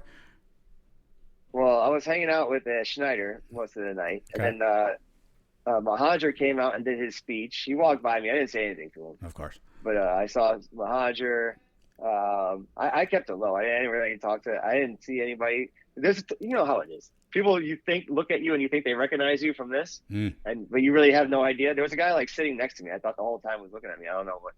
I thought maybe he knew who I was, but I never said anything to him. All right. But overall, yeah, it was a good experience. All right. I know why Florida fans are mad at us. I kind of understand why Miami fans are kind of mad and salty. But why are we beefing with Tennessee fans right now? I don't understand that. Do you know? Helpful. Is that why? I mean, he has nothing to do with this. My mentions have just been a complete fiasco all weekend because I got tagged in these 3 or 4 posts with the top 4 teams in Florida, and so 96 mentions later, I'm just inundated with these things, and I keep seeing Tennessee fans hate this, and I don't know what that's about. It must be all year of UCF fans telling Tennessee fans, he sucks, and this is going to be his best year there. It's going to be all downhill from here. And, Tennessee fans saying, we think he did a pretty good job this year. So Yeah. I don't know. Yeah. It's Twitter. It's stupid. It's internet stuff. I agree. I don't know what to tell you on that one. All right. I wonder how this looks from the other side of the stadium. That was what's going through my head. Because like I was telling you before, I know what the Gator side looks like. It's boring over there. They had these stickers that you were supposed to put on your cell phone lights. So you don't even put on the lights. Yeah. So how did that look? That's what I was wondering. How did that look on our side of the stadium? Because I put that on. We had the yellow light going, the gold light, but I can't see anything. Did it look cool? It was not. It was not pictured on TV if it was there. But again, that broadcast. So that's what I was wondering. That broadcast crew was absolutely just terrible though, because even after the and I get that maybe they don't know UCF super intimately. No one clued them in on anything to do with Otis Anderson. There was not a mention of that at all. Nothing on the helmet decal. Obviously, OKeefe hits the touchdown. No mention of that. No, montage running. No, this reminds us of. Not even brought up. So clearly those guys did 14 minutes of research, and all of them 12 of those minutes were on Emory Jones, apparently, and the other 2 were on I have no idea what. Yeah, that's basically what the broadcast looked like. Yeah. Somebody on that staff and the editing crew or one of the directors, so they had to have some kind of. That was an ESPN game too. Yeah. Right? It was a championship game. It wasn't long ago. Yeah. And this news just happened. You would figure they'd have something. Yeah. I don't know. Don't count on ESPN broadcast for anything if you're looking for good quality. So. I guess not. Mike, speaking of Hurricane fans, they unfortunately had to pull out of the Sun Bowl today, which is actually really good news for them because at least they won't have to lose a bowl game again this year. What have they lost? 13 of the last. They're 1-8 since 2010. So they got off the schneid. Look at that. Yeah, and a couple of years ago, I think they got, I don't know if it's shut out, but they got embarrassed by Louisiana Tech. Yeah, sure It did. has not been good for them. Yeah. All right. Ryan O'Keefe, the other night, we mentioned him already earlier in the show. You know what he had? The Jets. In this game? Well, yeah, he can scoot. We know that. Okay. No, he had a top 5 UCF individual bowl performance of all time. Okay. He's in the top 5 now. With that performance, 251 total yards. Yeah, I agree. In one bowl game. Mm-hmm. He's in there. Do you want the top 5? I was hoping that's what was coming. Yeah, I was excited. I was waiting for it. So we've got a top 5. Okay, I'm ready. All right. Number 5. Okay. Kevin Smith, 24K, in the Hawaii Bowl against Nevada, 2005. 202 yards and 3 touchdowns. The guy had a coming out party as a true freshman. An incredible game. Unfortunately, we lose the game. Yeah. But all-time individual performance, Kevin Smith against Nevada, that one's number 5. That's right up there. Right. Remember that performance at all? I do. I absolutely do. That was a big game.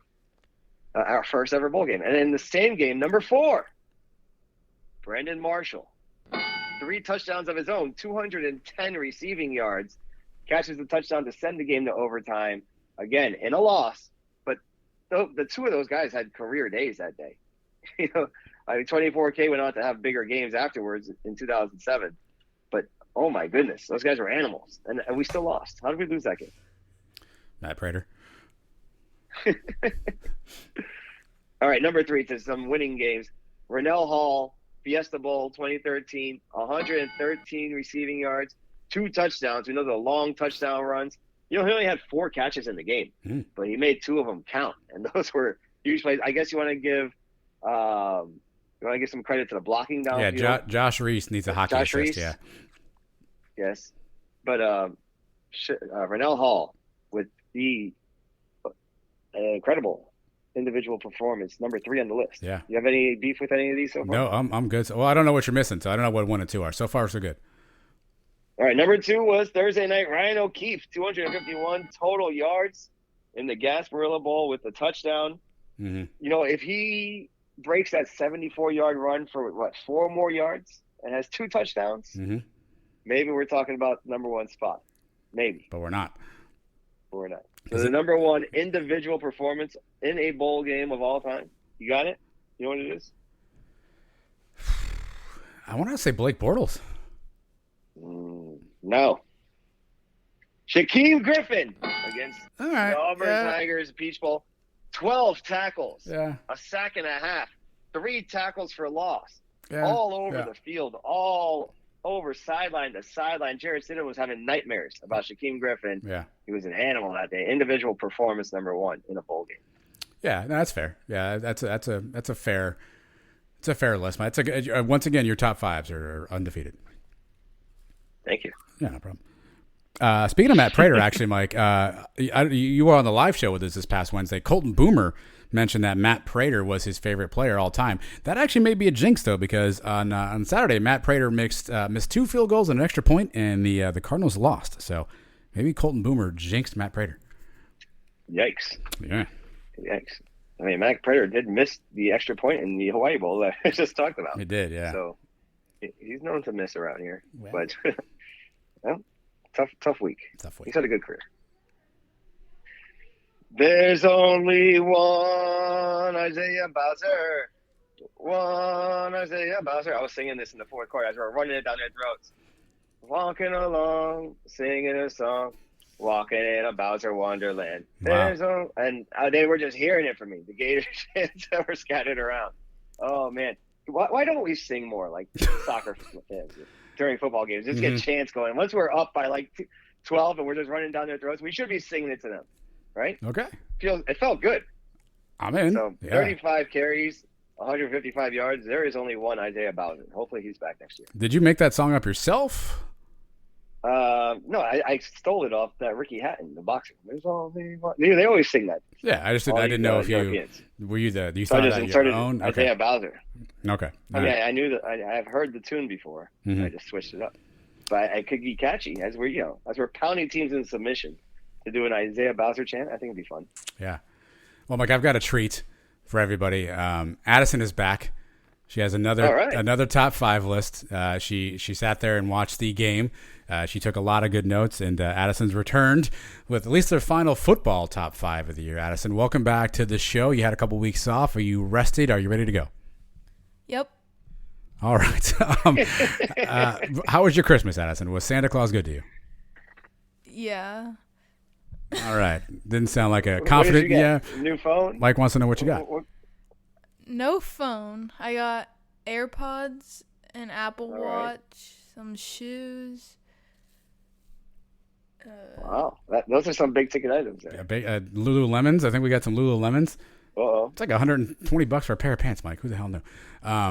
Yeah, I think Sam was your parents when you asked for the Z Cavaricis in 1987. That's fair. Yeah, that's fair. All right. Addison had a good Christmas. Let's see what your top 5 looks like, Addison. Are you ready for top 5 things my dad said during the game? The number 5 thing I said during the game was? Jalen Robinson could get on a plane to L.A. right now. I don't care. Jalen Robinson can get on a plane to L.A. right now. I don't care. I probably did say that. Obviously, Mike, he did not play in the game. Speculation is he's still injured. Obviously, people are wondering if he's going to transfer or go someplace else. But with Ryan O'Keefe's performance, I think at some point I did blurt out that Jalen Robinson could get an airplane and go to L.A. right now. It's a shame because he was the number 1 guy coming into the season. I mean, if it's just an injury and that is the reason he didn't play, there's no reason we should not want him back next year. Yeah. He's a fantastic player. So then I'll cancel his flight. Transferring, right? Yeah. If he wants to leave like Dylan, then we feel one way. If he's actually hurt and he couldn't play in the game and he's ready for next year, then we will love to have him back. I will say he was the Gatorade bath thrower for Gus Malzahn. So whether that was just out of anger or that was just out of team camaraderie, I saw some people on social media saying that he looked engaged on the sidelines, looked like he was into the game. So maybe he is coming back, and we'll forget I ever said that. Addison. The number 4 thing I said during the game was, if I see Obarski out on the field again, you're grounded.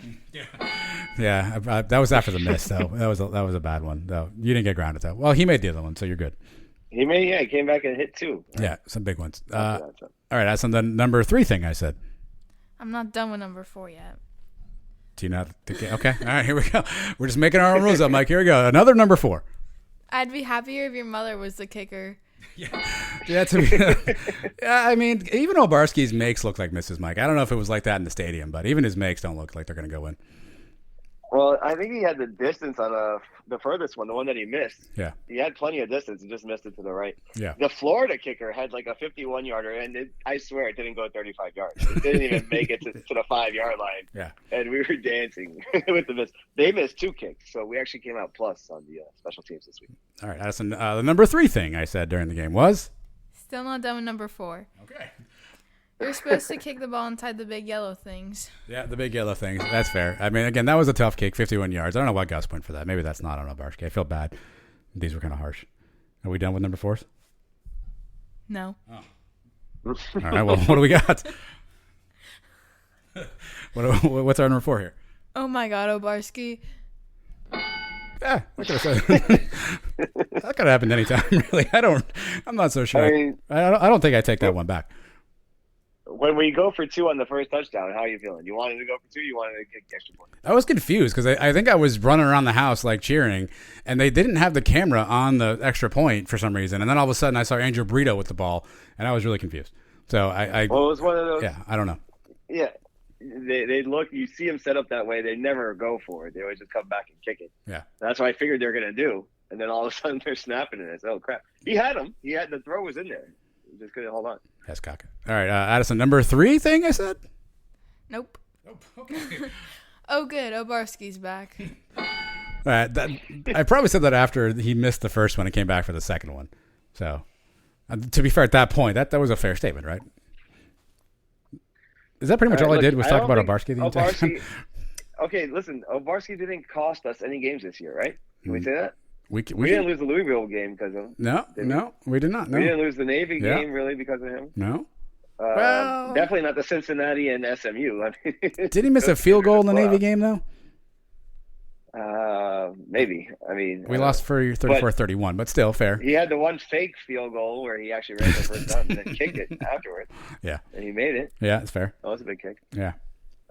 So, I mean, for as much crap as we give him, no, he wasn't a perfect kicker, but didn't cost us any games, and he hit 3 of them in this game. All right.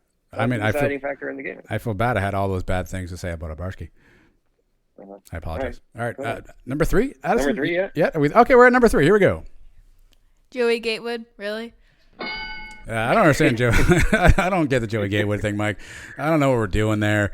I don't know if he has pictures on Gus that he's holding over his head. I don't understand. I'd help him make it make sense for me. I don't get it. No, I was just going to say, I usually try to defend it, come up with the reasoning for it. We saw all season this did not work. And it really almost backfired. He threw an interception. Come on. That was right to those guys. And they did. I got to say, I loved it. I loved the call because I mentioned it last week. Do the fake run and then the jump throw like we wanted to do the T-boat. That would have been the icing on the cake. Mm-hmm. You go in there and you do the T-boat throw on them to really put the game away. But he almost made it into an interception. Yeah. He almost blew the whole game. Yeah. So, we're done with the Gatewood stuff. Okay. All right. And even I don't know if this is one of her things, but Parker tomorrow. Well, yeah, let's hold off. Right. Let's hold off on that. That one may make an appearance here later on, Mike. The number 2 thing I said during the game, Addison, was watching this is like watching your mother back a car, and that's how painful this is to watch. Yeah, my wife cannot park in reverse, and that first quarter was painful.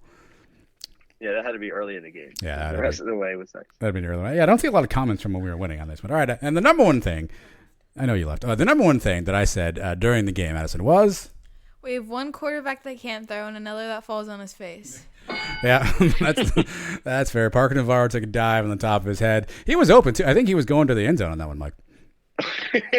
He borrowed Johnny Richardson's cleats or something. I don't know. Yeah. But he came around that corner and he had the block there. I don't know if he would have scored. Maybe somebody catches him because he still had like 10 yards to go. But he had a clear at least 6-7 yards to the sideline. Probably does score. Yeah. That was not good. Yeah, I feel bad. He seems like a good kid, and that's all people are going to remember about him now. I saw memes on social media with his head just buried into the ground as he fell. Poor kid. Yeah. Well, at least we won. So we did. If that's in a loss, then that really comes back to haunt you. Addison, do you have any more? Is that the last number 1? Or are we complete? We're complete. All right, we are complete. Are you? I know football season's over. Are you going to come back and do more top 5s? I mean, how are we going to? The fans want to hear from you. You're the most popular person on the show, oddly enough. Are you going to do more top fives? What are our plans here? I'm not sure. I'll do the hula bowl. Okay. Thank you. And then, I don't know. All right. Contract negotiations upcoming for Addison to get her back to a top 5 list. But that's the top 5 things my dad said during the game. Thanks, Addison. Mike, what do you got? All right. Sure. Thanks, Addison. It's tough to follow that, I know. It is. I highly recommend bringing your own Gator fans and then making them sit through the Gasparilla Bowl trophy ceremony. I mean, that's one of the best things. Their whole side's completely empty. I'm like, look, you guys can leave if you want. But I'm not going anywhere until we see the trophy come out. And it took a while, I think, to start that ceremony, a few minutes at least. Yeah, it took forever. I do enjoy, and I recommend bringing your own guy to rub the face in after a win like that. Speaking of the win, Mike, does this mean that from now on we should start calling him Mike Keene or Michael Keene? I feel like once you beat the Gators, you can graduate from Mikey. So are we going Mike Keene or Michael Keene? What do you think? Ooh, I mean, you see guys switch up their names a lot. I know.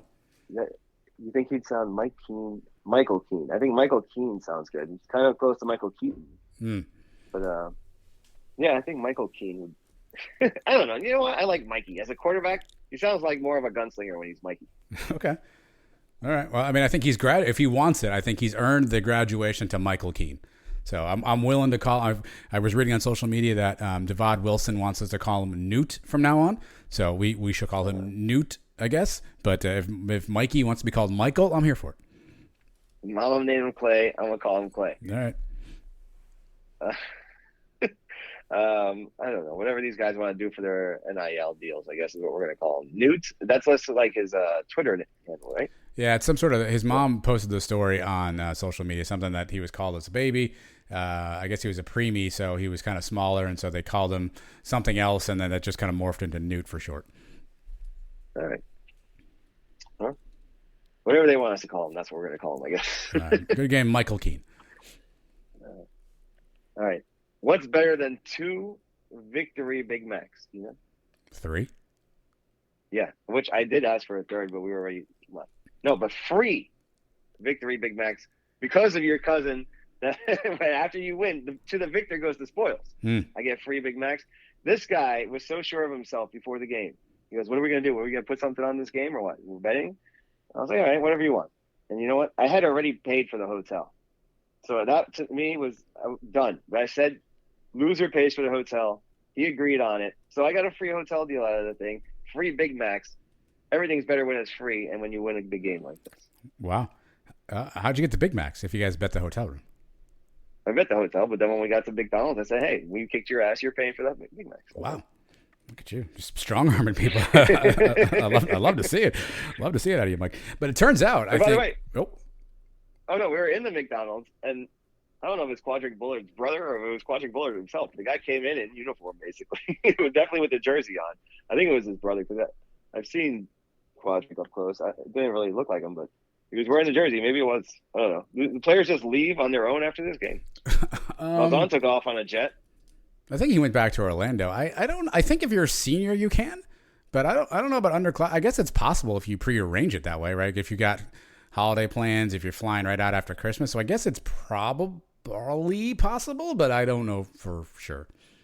I don't know. I think it was maybe like a brother or a cousin or something that's had but it was like a game worn jersey. It looked like he just got done playing.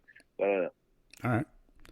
Well, Mike, it turns out Night Nation has us to thank for this victory because both of us obeyed the orders of not jinxing UCF. I saw you did not wear your Mackenzie Milton jersey, and I did not attend the game. Both of those two had been bad luck in the past. We both acquiesced, and look at that, a UCF Knight victory. You can thank the Sons of UCF for giving everyone that gift. Yeah, I was tempted to wear the thing up until like Tuesday, and then I just said, no, I'm not doing it. But looking back on it, I was like, man, if I would have worn it, we still would have won, and I'd be able to wear it all the time. Now I'm still not going to be able to wear that thing. Yeah. Because it's always just going to be cursed in my head. I was tempted Wednesday night after our live show. I got off the live show, whatever. When I was in the family room talking to the kids and the wife, and I was like, man, it's gonna be a big game. I hope we can win this one. And my wife's like, why don't, like, you don't have work tomorrow? Why don't you just go? Like, why don't we just, like, we can get up in the morning and go? You know, she's like, doesn't Mike have tickets still? I'm like, yeah, I think he does have some extras. She was like, let's just go. Let's just get in the car. We'll get up the first thing in the morning and we'll just drive over there. How long could it take? Blah, blah, blah. And I was like, do I do it? Do I do it? And I was like, no, you know, we're not going to do it. We're going to stay here. So I almost acquiesced and came to the game. But everyone, you're welcome. Mike and I sincerely hope you enjoyed the victory. Yeah, but see, that's what sucks for you. Now you're scared to go to the next game. I know. Right? Like, I would have been scared to put on the jersey. Well, if next year we're playing like Central Michigan in the Birmingham Bowl, right? I don't know. Like, if we lose that one, no big deal, right? So it depends on what the bowl is. But yes, now I've got to get this monkey off my back somehow. Yeah, well, I mean, look, I lost almost every single bowl game I went to. I've won 2 bowl games that I've been to, and I've been to, I think, 6 of them. We won the Peach Bowl and this game. Every other bowl game we went to, we lost. We lost in 2007 against Mississippi State in Liberty Bowl. It was freezing. I lost the 2 in St. Pete, the Rutgers in 09 and 14 to NC State. I lost the Boca Bowl. How many is that? That's 4, right? And then 2 wins. I'm 2-6. Luckily, I'll take the 2 big wins, the Peach one and this one. But there were some ugly ones. Sometimes you just got to rough it out and take a couple losses before you get to the big ones. Yeah, but you got that Peach Bowl in your resume. I don't have that one on my resume I know, yet, so I need a slump buster is what I need. That's what I'm telling you. There are no slump busters. The Peach Bowl was my slump buster. The only bowl game we won up to that point. Sometimes you just got to take a chance. All right. I still went to that bowl game, even though we had lost the first 4 bowl games I went to. You know? All right, next year I'm going. All right, I'm going next year. We're in. I'm in. All right. We're going to lose. All right, go ahead. There's a new sheriff in town, and his name is Arthur Gustavo Malzahn III. And he put the whole state on notice, and he did it in his post-game press conference and his interviews, and I love every second about it. I will say this, Mike. Gus is always prepared because as soon as that game was over, like I said, he was all in on let's talk about recruiting. I mean, he was ready to go. He didn't flinch. He didn't blink. He saw opportunity, and he took advantage of it. I mean, you can not like his play calling. You can not like his tree stand, but he's always prepared to at least talk and say some stuff. And he was prepared, and he definitely made sure people, took notice, and he was very clear about we're fixing to go recruiting.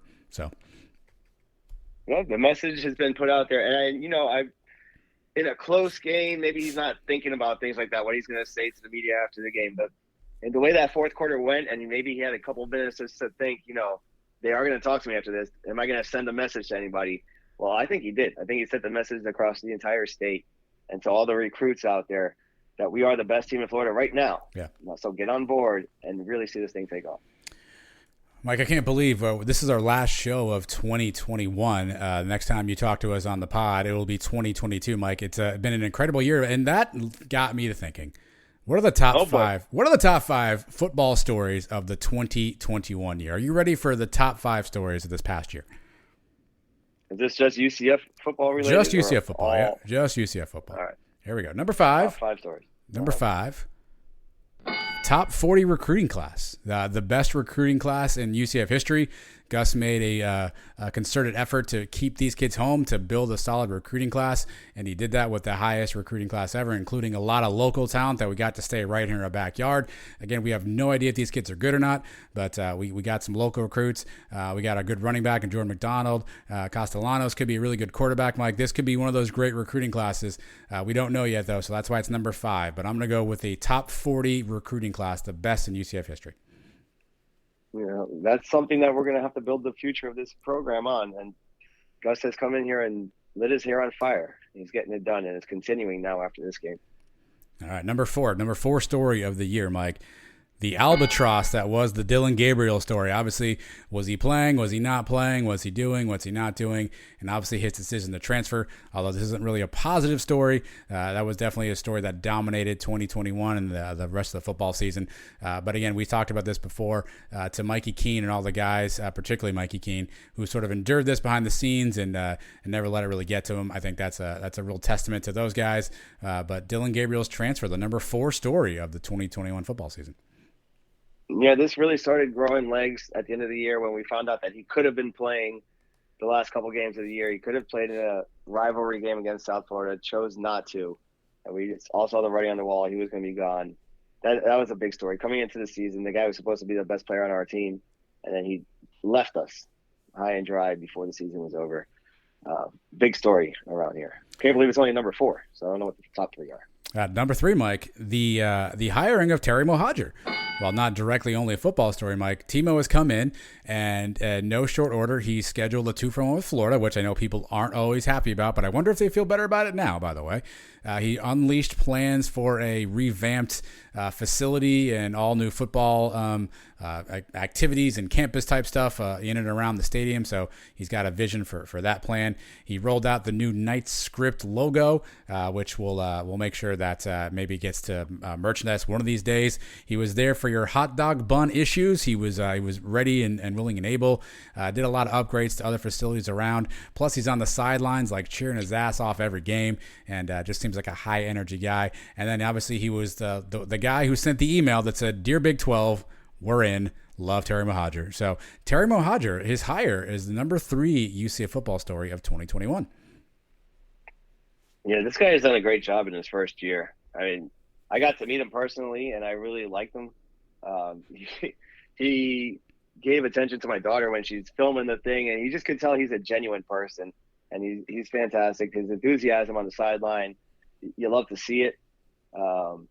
He's putting this program in the right direction, and there is word out there that we never get to see this bowl matchup, Florida against UCF, if it's not for Terry Mohajir, as soon as the season's over, saying, hey, we want whoever wins that Florida State game, and getting in the bowl people's ear about how you can sell tickets. If it's UCF against Florida or it's UCF against Florida State, we're going to sell this place out. And I think that's a big reason as to why this game got played. This guy is in it to win it, and I like what he does now. Now, that schedule against the Gators coming up, they're going to try to cancel one of them or something. Yeah. But we backed him into a corner now, and now we have the upper hand on him. So I think he's been great in his first year. And then, Mike, there's a tie for number 3. There's a second number 3 on this list. Oh, wow. And that is taking the series lead against the Cows this year with a victory, 7-6, obviously now UCF's favor, a tie for the number 3 story of the year. Obviously, the Cows were downtrodden this year.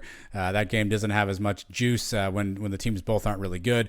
But anytime you can beat little brother and take the series lead, it's always a fun one. So the number 3 tie is the taking the Cows series lead for the first time. So this is a top 6 list is what you're telling me. That's top 5. It's a top 6. No, it's top 5. There's 2 for number 3. Yeah, but you're naming 6 things. And for the top 5, yes. All right, number 2, Mike. Right. The number 2 item on the top 5 list is the hiring of one Gus Malzahn. Not the most popular name initially. I think a lot of people were definitely in the Jeff Lebby camp, and there are definitely still some folks who are pro Lebby out there. We saw the players were definitely out there on the trail rooting hard for Lebby. Malzahn gets hired. There was some shades of SEC retread, and this guy is old. We need someone energetic. And I'd say from that first press conference, Gus won a lot of people over. And then the things he said he was going to do, Mike, so far he's been relatively true to his word. Obviously, we still have some big steps to take. He keeps talking about building the foundation, and we talked earlier on 9-4 season after everything we went through. Definitely feels like a foundation builder, but he's got to find his quarterback long term. If that's Mikey Keene or somebody else, obviously we got to continue to crush the recruiting trail.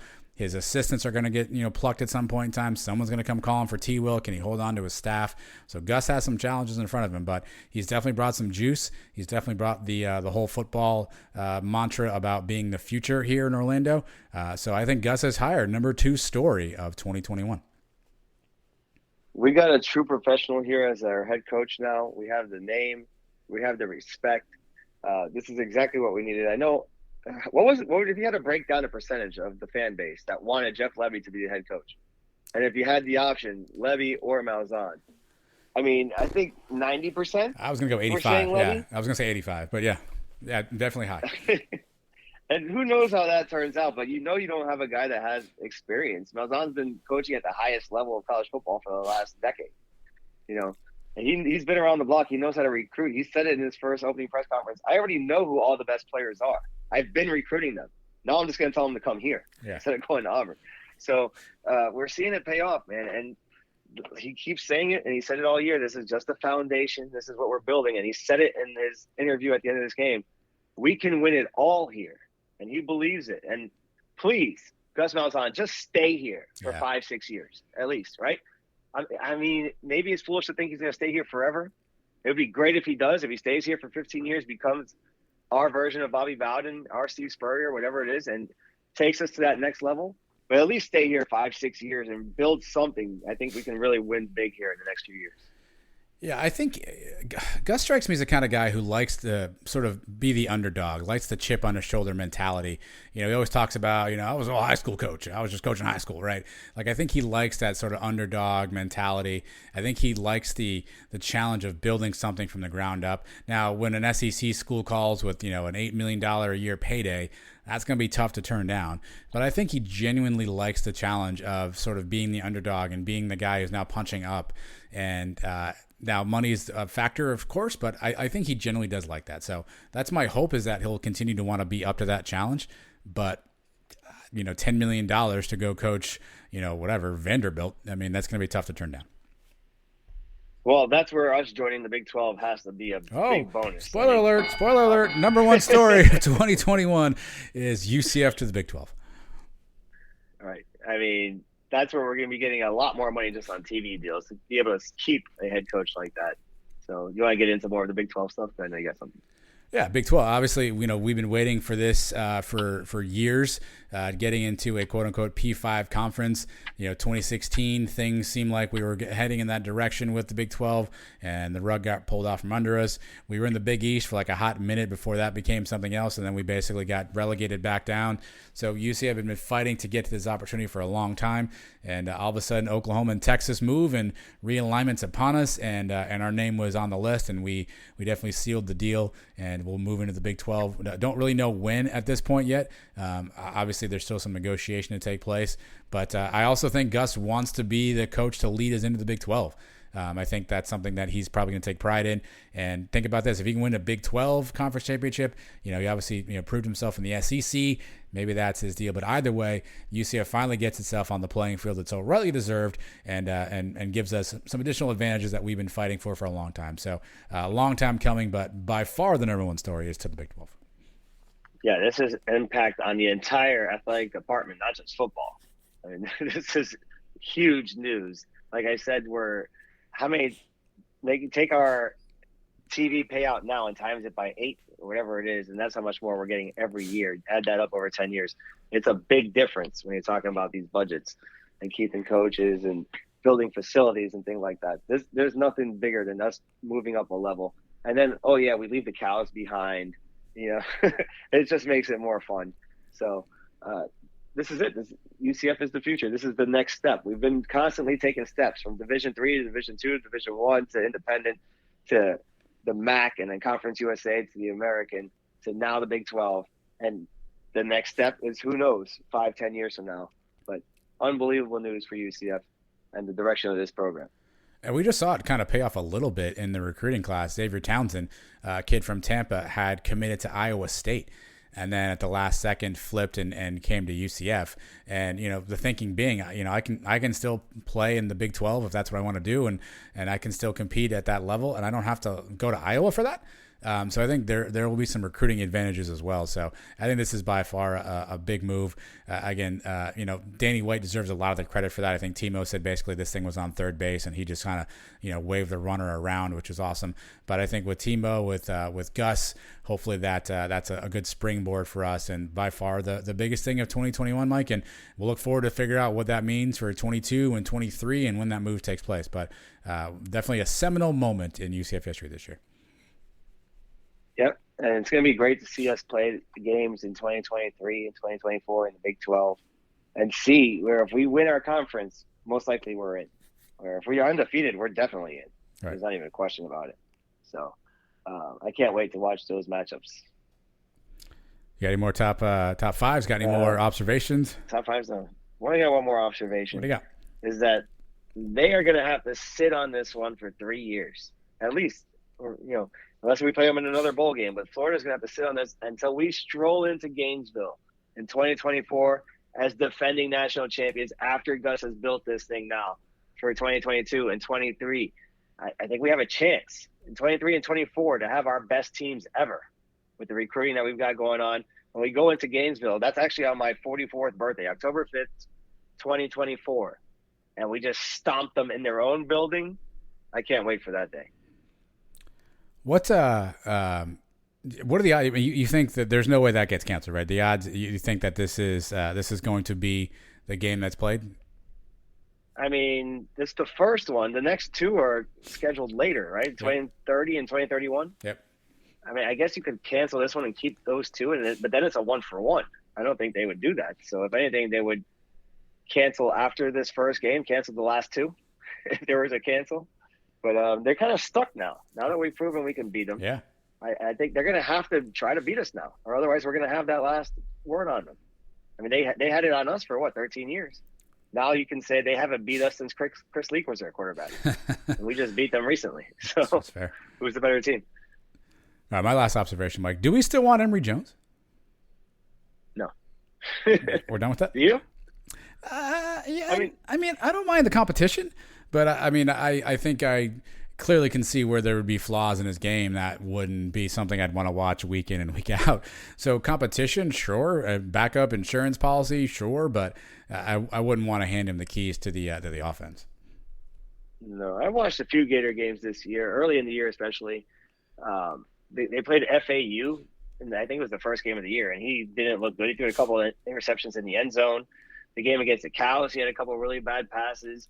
The only time early in the season the offense looked like it was doing anything is when Richardson came in to play quarterback. I never thought Emory Jones was very good. I'm sure he's a good athlete. He could run with the ball a little bit. We saw it in our game. He couldn't hit some of these passes that were open. If he's a backup plan, somebody to push Mikey, somebody to get everybody else better, then maybe. But I don't see it. I don't think it's going to happen. Yeah, probably not. I actually have one more observation.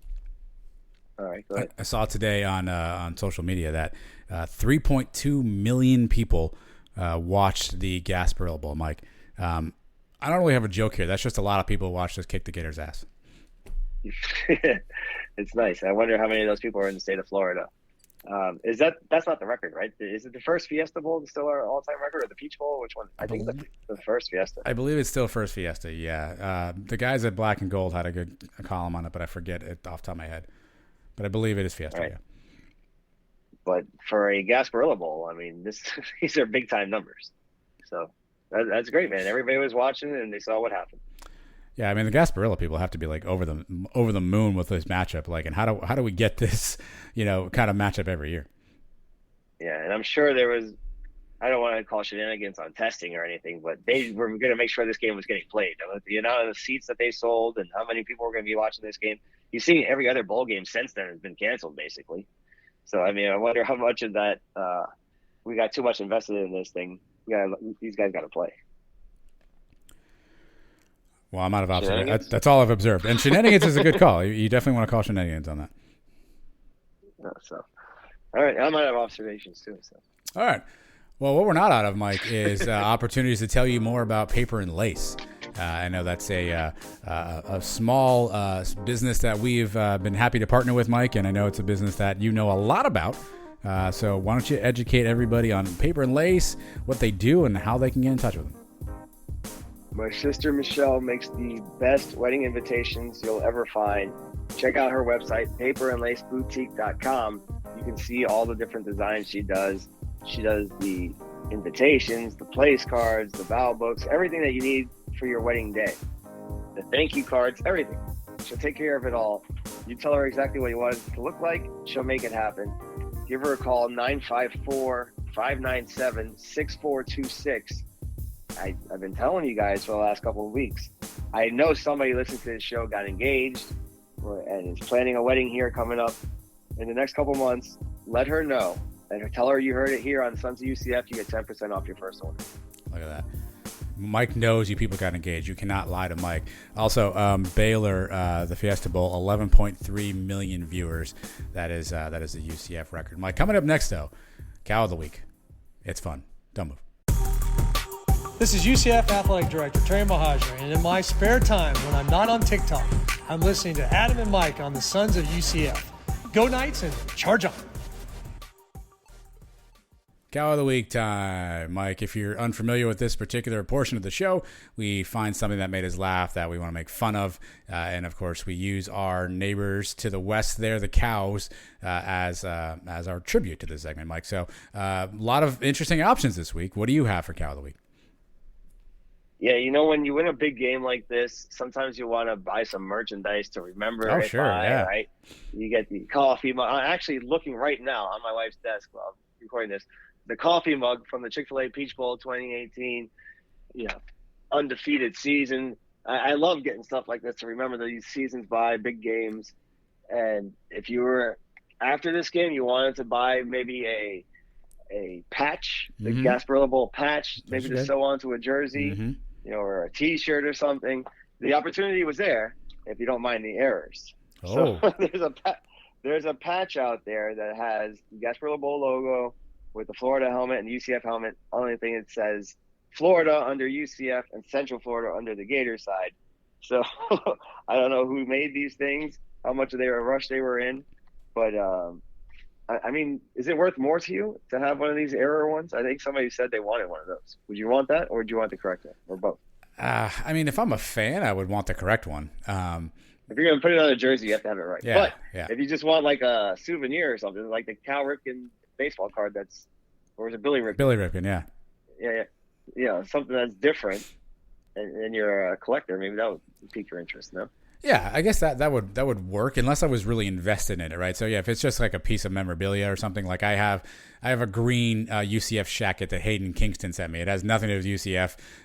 It's cow colors, frankly, right? But it's a unique item, so I think it's a cool thing. So I guess in theory, if the quantities are limited and there's not so many of them, and I got like one of 100 before they realized it, I think I'd be cool with that. Yeah. St. Patrick's Day is the only day you can wear that green shacket. It is true. Yeah. Right? Yep. All right, so maybe you don't want the patch. Maybe you wanted a T-shirt. I know T-shirts are right? good. T-shirts are really good. And I saw a T-shirt celebrating this win. This one had like 8 mistakes on it. It had UFC instead of UCF.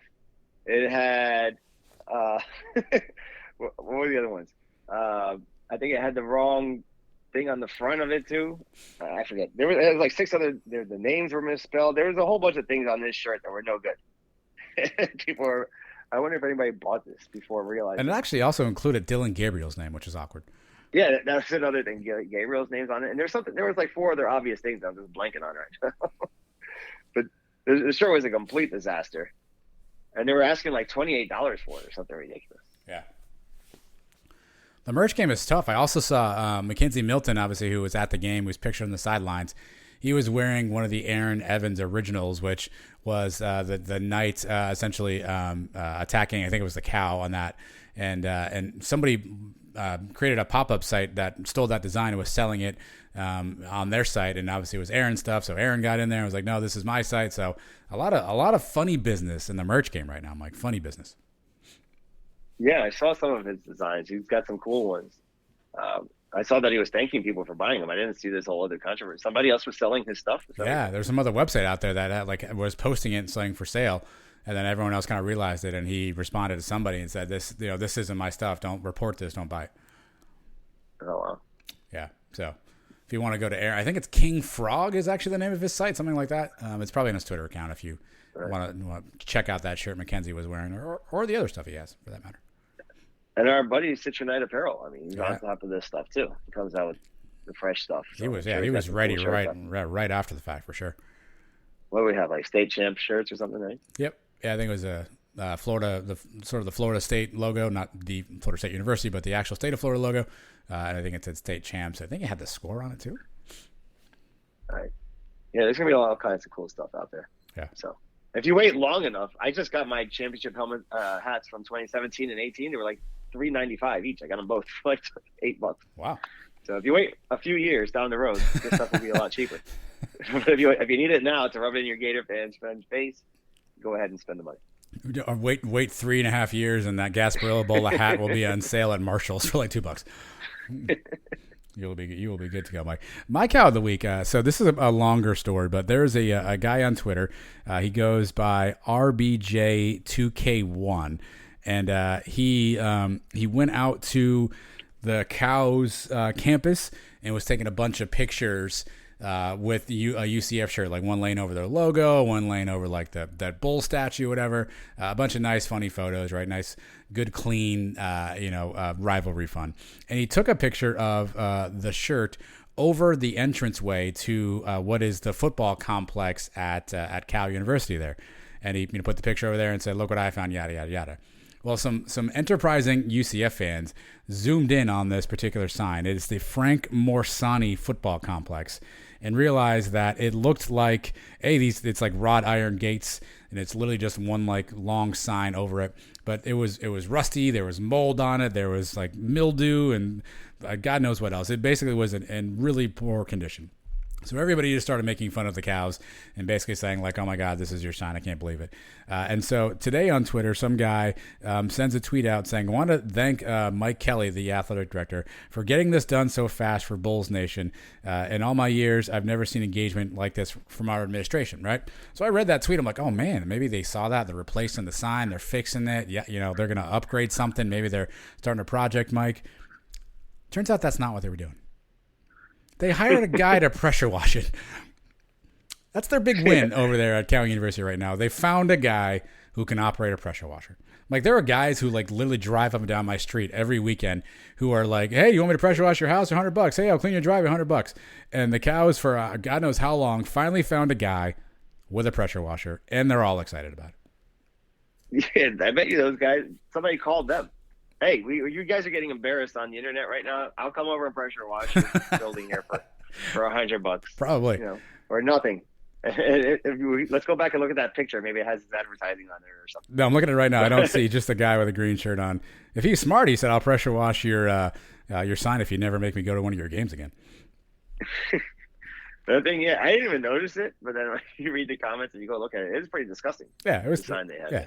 It was pitiful. Yeah, you can't see anything. I don't know if he works for the Cows. He's got a green shirt on, so he's wearing Cow colors. So, but when I didn't look at the picture. I just saw the tweet, and I was like, "Oh man, I wonder if like they're replacing the sign. Like I know they're doing, they're finally going to start construction there. Maybe they're upgrading." And there's literally one dude with I don't even know that it's a professional looking pressure washer. It looks like one of those like rent-a professional models, but who knows?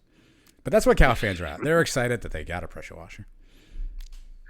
Hey, good for them, man. I mean, they have nothing really else to cheer for. They had no football game to get ready for the bowl game. The season's been over. All they have really is a Publix on campus that's all they claim about. Basketball team sucks. They got nothing going for them right now. So they got a pressure cleaning guy. Good for them. When in doubt, make sure you have a pressure cleaner. That's a good life rule. We should make a top 5 list of things you need to have when in doubt. I need to get pressure cleaning right now. My house needs one. So maybe I'll call up this guy. Yeah, maybe, you can just swing on over there. I don't know how many more signs the Cows have to clean, but he might be free soon. Yeah. All right. Give him my number, or give me his. All right. Well, maybe he'll advertise. Maybe I'd love to get this guy on the show. Let me see if I can reach out and figure out who the pressure wash guy is for the Cows. That'll be our new mission. We wanted to get the White Horse. We figured that out. We wanted more. We figured that out. I need the Cows pressure washer. That's our new guest mission. Oh man. You leave it to us. We are the ones that unbreak all these things. Stay tuned in the next couple of weeks. It's the off season. You'll hear from the Cow pressure washer at some point.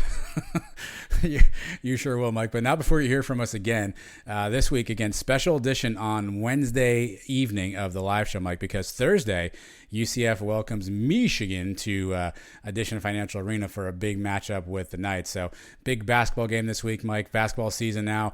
All our focus probably turns there while we lament the end of football season. So, the Knights basketball program coming off another nice win last week against North Alabama. Their game, obviously, against Florida State was canceled. So another big test this week before conference play starts at the beginning of the year. This should be a fun one. So we'll talk about all that stuff on Wednesday, though, Mike. But good to have a nice, good high caliber basketball game going on. That's I've missed some good hoops games. Big basketball game, maybe. I mean, you got to tell me these games are getting canceled left and right until 7:00 on Thursday night. I'm not going to be sure that this game is going on, but if it does, it's a big one and it's at home. We got to be careful that Michigan fans don't embarrass us here in our own arena. There's going to be a lot of them, and a lot of them on their way down to the playoff game in Miami the next night. So I anticipate a large Michigan contingent there. We got to be loud on our own. And if we win this one, it's going to be the biggest win of the season. For sure. Yeah, it'll be a good opportunity to see how the Knights stack up. I mean, they played well in most games this year. Definitely a lot of depth, a lot of talent across the board. But, can they hang in there with a I guess a blue blood program like Michigan? They're not playing great Michigan, that is. So, I mean, it's not like you're getting the Michigan teams of old, but still will be a formidable test. So make sure you tune into that on Thursday. And again, Wednesday, me, Mike Trace will be on the live show where, again, you can always catch up with us on our website, TwoNatesMedia.com. All of our live shows, all of our podcasts, any interviews, all that stuff's always on there. So make sure you bookmark that page, follow us on social media. You want to give us a little rating and review, we can do that. We're on a big run of having some of these high school recruits on the live show, Mike. I suspect maybe that continues this week. So you never know who's going to stop by the live show. You definitely want to check in and tune in and I guess find out like we do. You never know when Trace Trelko is involved in the program, what's going to happen. You seen the guy do walk and talks on escalators now in the busy malls. You never know what he's going to do next. You never know what guest he's going to produce next. I can't wait. I'm going to find out on Wednesday along with everybody else. Sometimes we literally find out on Wednesday like everybody else. And so join us as we all enjoy that revelry. Again, that's Wednesday night, me, Mike, and Trace. We'd love to have you. And if we don't talk to you guys before then, everybody have a fantastic week. Have a safe New Year's holiday, amateur hour out there. So get where you're going to go. Be safe. Take care of each other, and everyone make it back here next week, and we'll be back for another show. But everybody have a fantastic New Year. Thanks for all your support from me, Mike, and Trace. It's been a fantastic year, and we can't wait to bring more stuff to you in 2022.